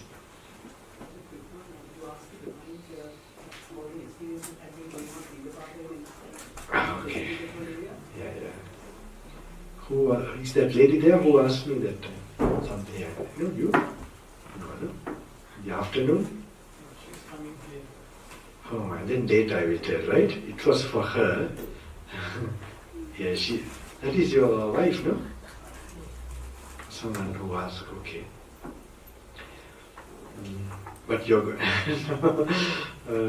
Shall I tell that? But then I have no time for a little bit. No, we go on, no problem. It's okay. It's okay. It's alright. I will. Shall I tell you that story? My teacher, used to he's the one who gave us this way of Pindapata.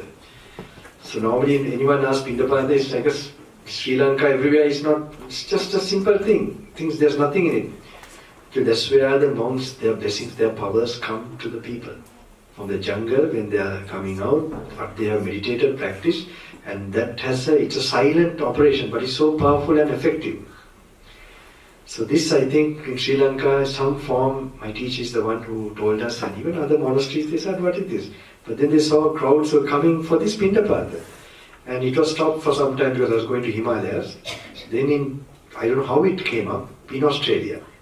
So now I decided, everywhere I go, I tell, because this is some of the things I have to give the people, whatever I have. So one aspect of this Pindapata.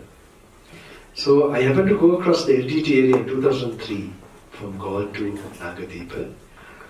This was one of my memorable times as a monk. 3-4 times. Even the death experience are the most. Though they are my badges, I would say. And sometimes I would like some people to know, this could be the things that for introduction. Because then they will know, that they have to make a real stand, that and then do something. There's someone coming, facing this particular thing,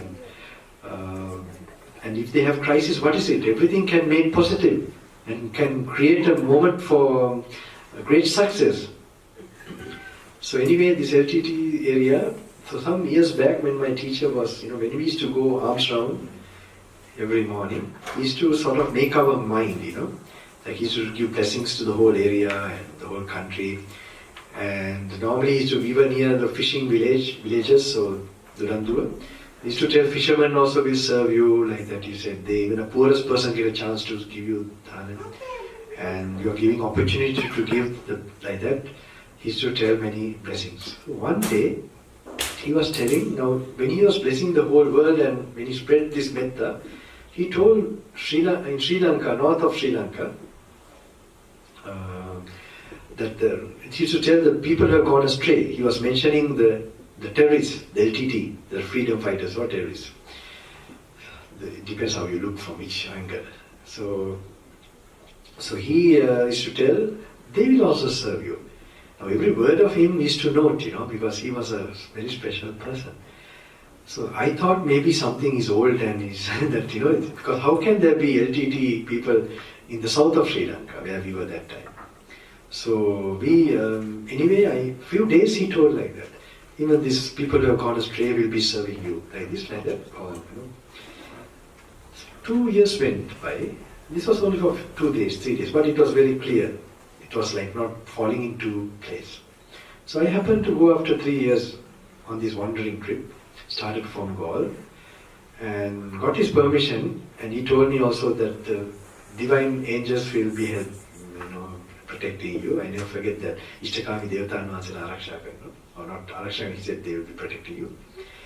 So we don't plan a lot to go there or here. So my initial target was Colombo. By walk, we were all going by walk that time, sleeping night time in the monasteries. And then from Colombo to Anuradhapura. Then I came to Anuradhapura, then I had the same distance from Gaul to Anuradhapura to Nagadeepa, Nanathu. But cutting across the LTT area. So anyway, I will go fast in this story. I didn't say what happened. There's so many things happened. It's another entire talk if I'm going to give. So there I happened to cross the first checkpoint, and I had good comfort to meet some good leaders there, and they gave me pass and everything. And then the second checkpoint of theirs, then they called me inside somewhere. So see, I went inside, and then I saw that this gentleman who gave me the pass, he has come ahead, and then he was already there, and some reporters. And then he told Swami, these are reporters, can you tell what is your purpose, what is the mission, why are you going like this? Then I told them, I am doing this for my heart. I don't want this to be publicized. So this is true, that's what I was doing. And they were a little surprised by that, because they thought maybe I am, some kind of, that I want it to be public and publicized and so on. So he told, don't disturb this Swami, just allow him to think. And then he told somebody, something I heard one day, how many people were here also? No, there's you have no connection, eh? Not today, okay. You're trying to escape from me, right? Someday they will come, right? Is it like that? Okay. Yes, my thing is very different, I don't know how to explain this. But anyway, so he actually, then he told something and they brought something. And I could remember they brought vade, their food, vade, and he was going to serve this. And these are military people, they have been, and I remember I took my bowl and I got up, and he got up and he removed his cap and took his hand. Now they are not Buddhist or anything like that. And I opened my thing and he put the vade into the bowl. As soon as he put that, I suddenly remembered my teacher. How he was, I don't know, it was very, it gave me a chill that time, suddenly, my goodness, in time. This was, and meeting you all also. So I had a special person who inspired me, and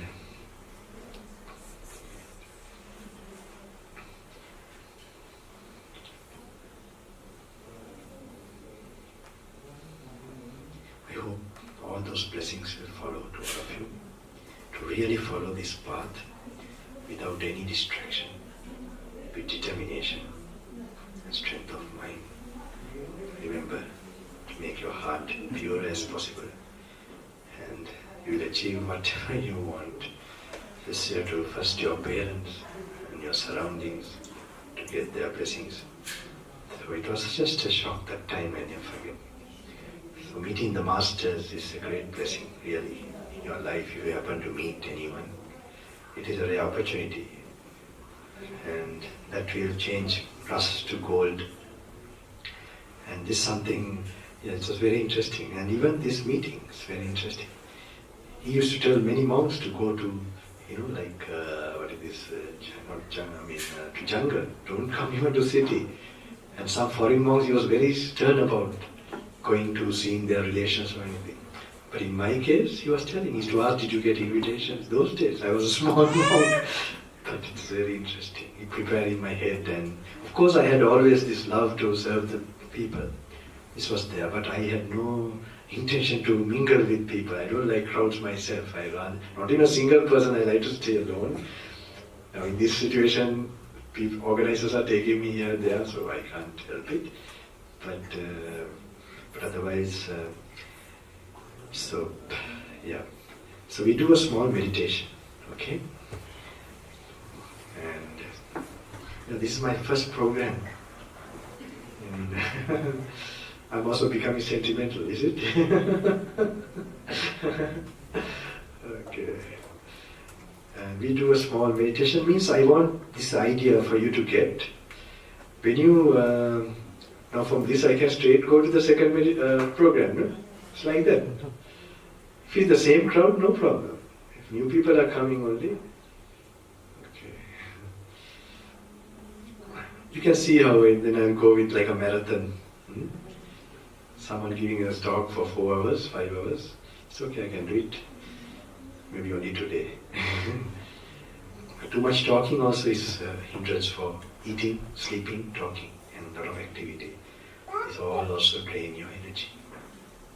But I have learned to do some practice where I don't get tired, get some energy. I'm doing this. This is how I'm telling you when you have to drive, and this is my work. But I should learn to do it without getting tired. But as I told, we are not preachers or teachers. We are yogis. So you learn to. I do small thing. I need one of you. First you must learn to relax before you meditate. Okay? So when you move to relax, I wonder whether you were not relaxed all this time. So you must be relaxed. Okay?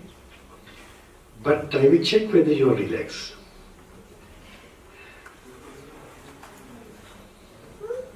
So what we do, I need one gentleman. Can you come?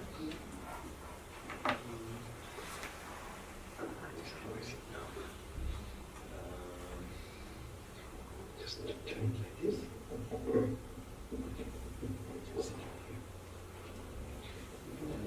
It's easy. You can keep the legs. Easy for you if you stretch your legs, you see? Which way is better? It's comfortable like that. Which is better stretching? Is more better? Okay. No, I don't want the okay. I want to know which is more comfortable. Okay. And you don't meditate. You just look at this gentleman, and this gentleman should look at his mind. Okay. And just think this is just some perception outside you're getting of a group of people. Simply that.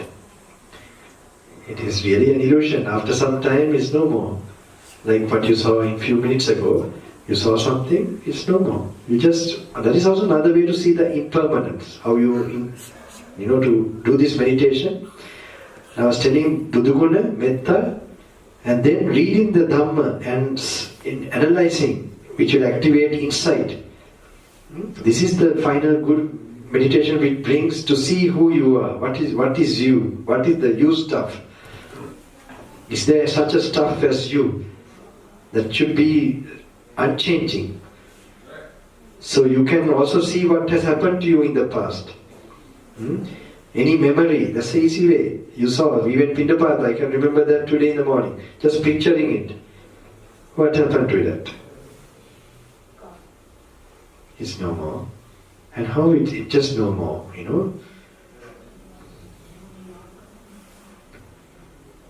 And what was it, that experience? It was a state of consciousness.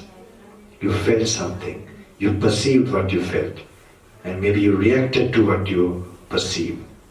These are the factors in your consciousness. Okay?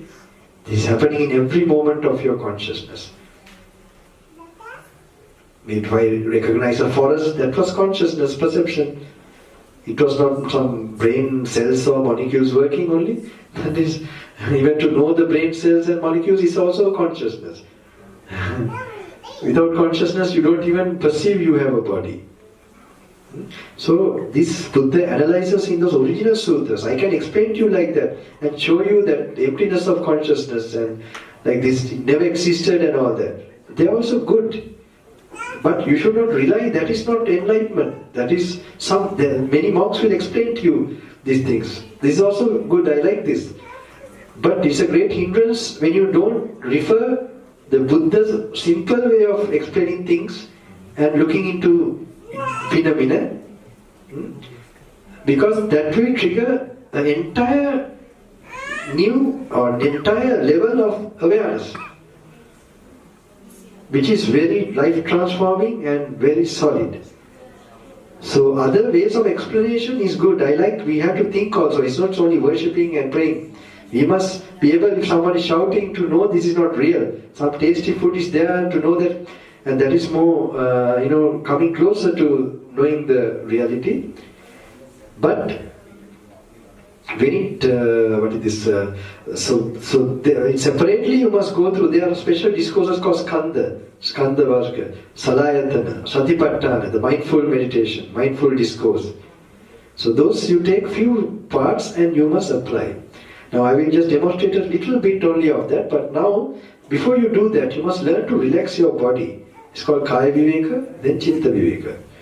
So if you don't know how to relax your body, you can't go further in this. It becomes an intellectual thing, something yourself not applying to your present situation. So the gentleman is here. First you learn not to do anything, even meditation. And I just don't want to go further. I just want to just demonstrate. Just don't meditate, okay? Keep your eyes open. You all can look at them. And just think when you're falling, when you're falling asleep, you forget about the environment, everything, right? Get that feeling, that thought.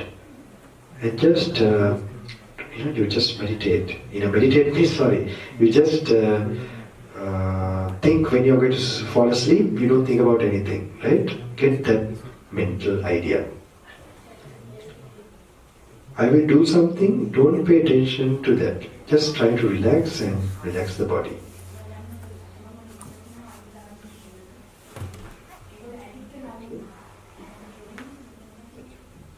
You're still in tension, my friend. You're in tension, take a deep breath.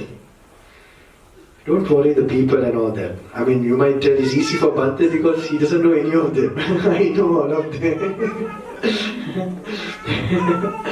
Okay. Take a deep breath and don't try to meditate also. Don't think people are looking at you, forget about that. You get my mad mind. Okay? Relax completely. Right? Take a deep breath and take all the tensions out. Okay? Take a deep breath. Take warm breath.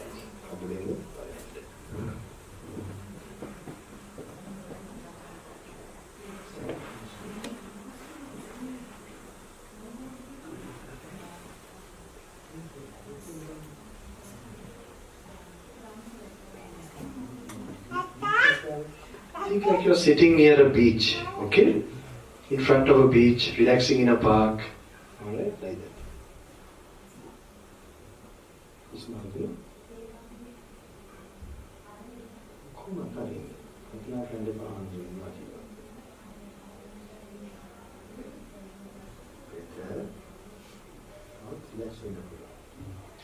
Thoughts relax.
All of you do like this?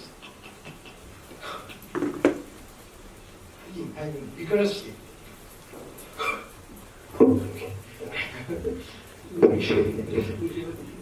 Like this, very vigorously. Oh, you need a kind of thing.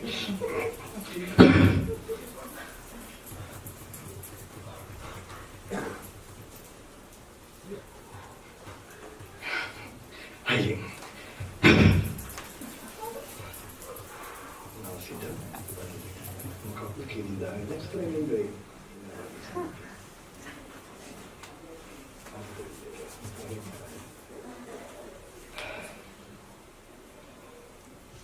Let's kind of it now. Hey, Yalu taking my head and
සෑහෙන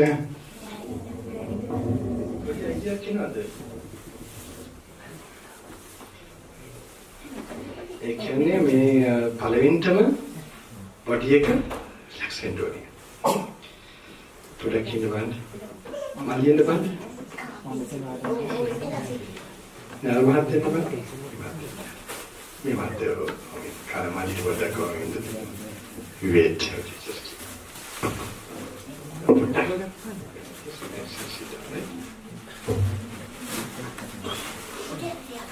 Next day, you know.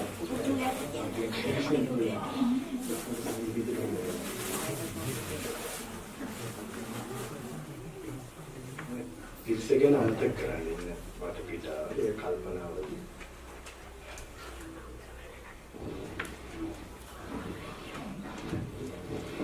Relaxation. Magi atusala patayin band? Gatus patayin. E petrusal. Sen hode rusan de rusan.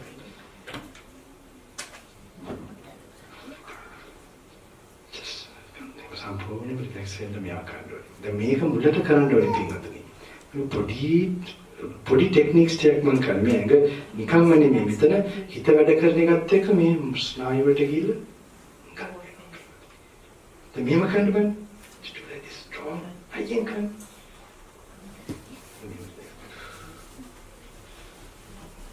Tension කරන දැනගත්තම relax කරන්න පුරුදු වෙනවා. අනිත් තදින්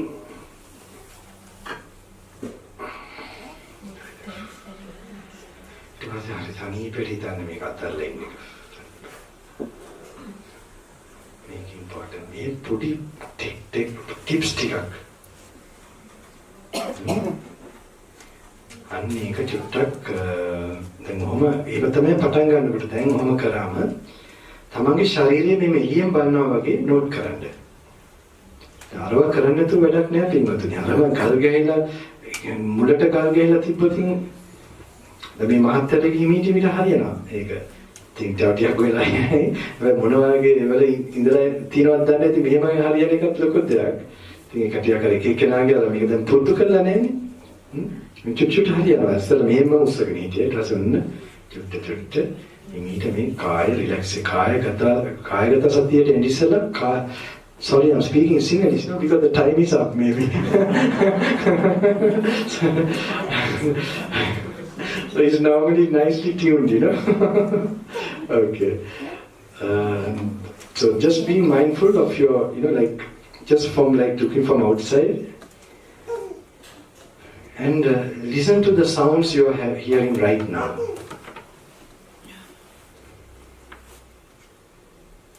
Some fan or I don't know heater, you can hear that, right? Relax with that. Just be harmonious with that moment sound.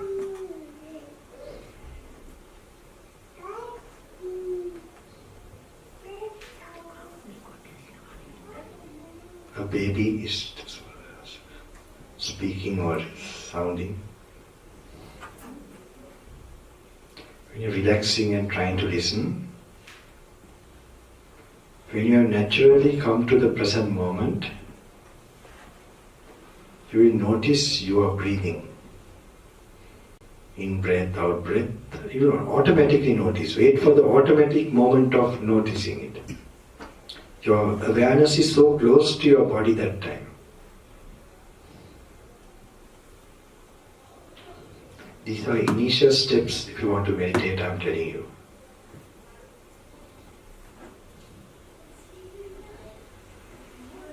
And you rest with that present moment. And it's like looking from outside, how you're seated.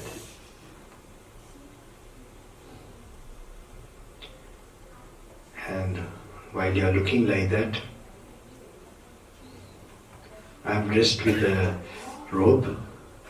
You all are dressed maybe jersey, dress, something, not how you're dressed, the jacket maybe. Look at yourself like from looking from outside. Now, you will analyze and investigate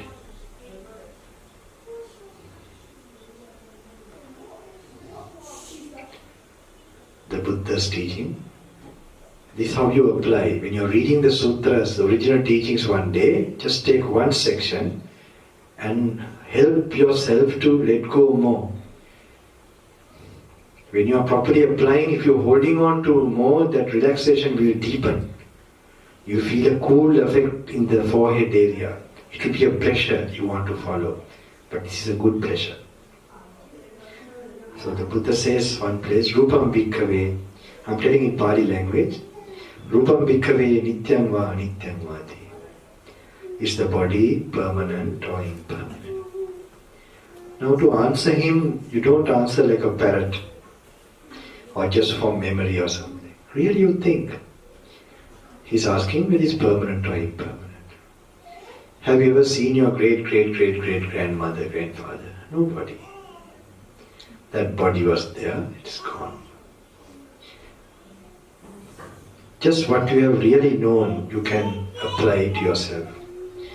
Was there any time a body and all the body is getting old and dead? Just visualize. Even if I stay long, after some years, this same destiny is going to happen. Silently, you should feel this reality. This is now coming to the main part of all these exercises. Getting tranquil, more you are tranquil, more you will be knowing that wisdom. So you watching your own body is bound to definitely disintegrate. I'm sure when you really think about it, though it's dressed with a robe or any clothing now, no particular sickness, but it's going to. So then you answer the Buddha, Anityam Bante, impermanent master. Then the Buddha says, Yampanang Anityam Dukkam Vadam Sukham Vati. What is impermanent, it is happiness or sadness. Then you know, if I is bound to finish all my bondages, attachments, even how much joy it brought, it's going to create sadness. Sad experience is already sad, but a happy experience which has impermanence, bound to be impermanent, is going to bring sadness in the end. More the enjoyment, more the sadness. So you think, to answer the Buddha, Yampana Anityam Dukkam Viparinama Dhammam. Buddha says, what is impermanent, suffering, changeable, can you call it, this is me, this is myself. Nohetam Bante. Just imagine the last birth, the body you had. Now, You had a name, you thought it was you.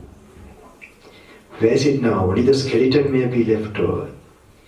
That before that time, you brushed the teeth, everything, you gave a name, nothing is there now. Maybe the skeleton. Picture it. Same thing happened to this body too. It's going to be cremated or whatever. And you picture, until you let go all your holdings, then you will not see like a hair is gone. You see that it was a burden. It's nice to not to think about it and accept the things that will follow. Yaparanityan dukkham viparinama dhammam kallam nutam samanupasitam. What is changeable, impermanent, can you call it? This is me, myself. No he dhammante, no sir, no master. When you see that it is so peaceful, that you have vision, that becomes a great peace. Your mind is free from greed, hate, and delusion. And you picture yourself, how peaceful it will be if I experience this. Just this peace may it be experienced by the people in this hall. Not only this hall, all this area. In London, I don't know, Thames, this area, this name. Like you're going in a helicopter. Entire England, Great Britain, then Ireland, then the continent, European Union, whatever. So many human beings in different countries. They're slowly going to Africa, Mediterranean, India, Sri Lanka, China, North America, South America, Australia, Japan, all human beings. May they get this vision regarding their body and existence, that all this is changeable, the suffering, and they get detached and free from it. So they come to actual peace. So you wish all the planet, human beings, like you are looking from space, this vision is clear to you and peace in you. Not only human beings, animals, creatures, demons, evil spirits, the hell worlds, Vedarani, Paduma, Avicchya, may all those suffering will be free from this suffering. Not only them, the divine angels, divine beings, Chatu Maharaj, all forms of existence. Higher beings have not too much greed, hate and delusion. But may they be free from any type of defilement. You picture them like you're looking from space. And the higher Brahmalokas, the highest worlds, they have no greed, hate, but the ego is there, feeling of somebody is there. Even when that weight is gone, how peaceful it is. So you from far away, wishing all forms of existence. May they be free from greed, hate and delusion. From the lowest worlds to the human plane, to divine angels, to the highest worlds. May they come to inner peace and purity.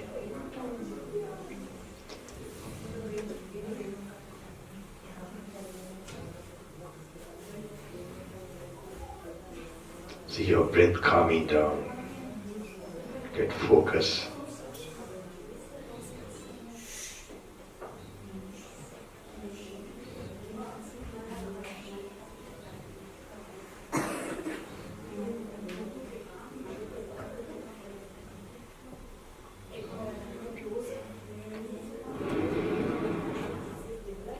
So,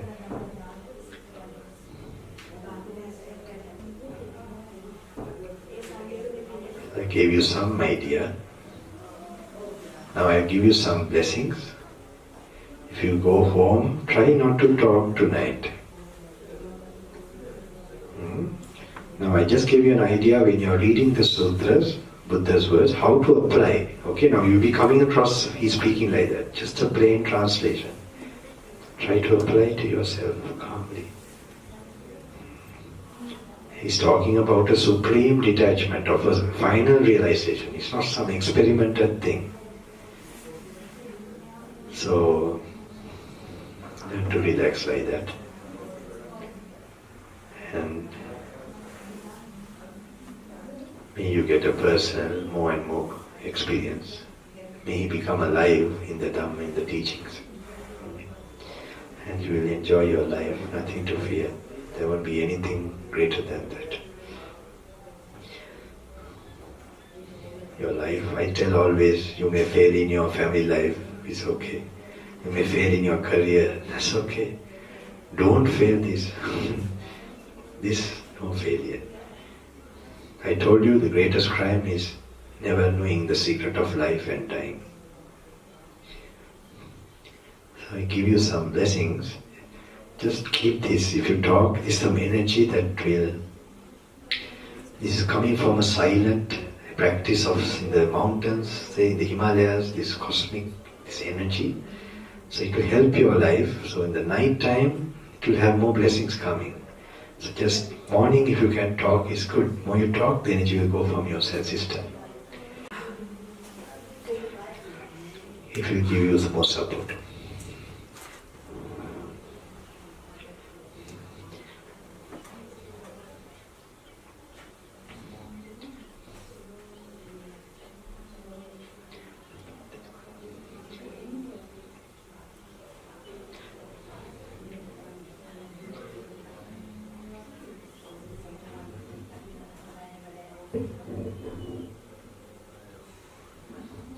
Anyone having any particular problem, you can slightly raise your hand.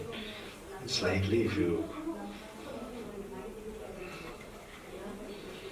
which is bothering you still after the program, or you feel anything, you don't have to tell me. You can just raise your hand slightly.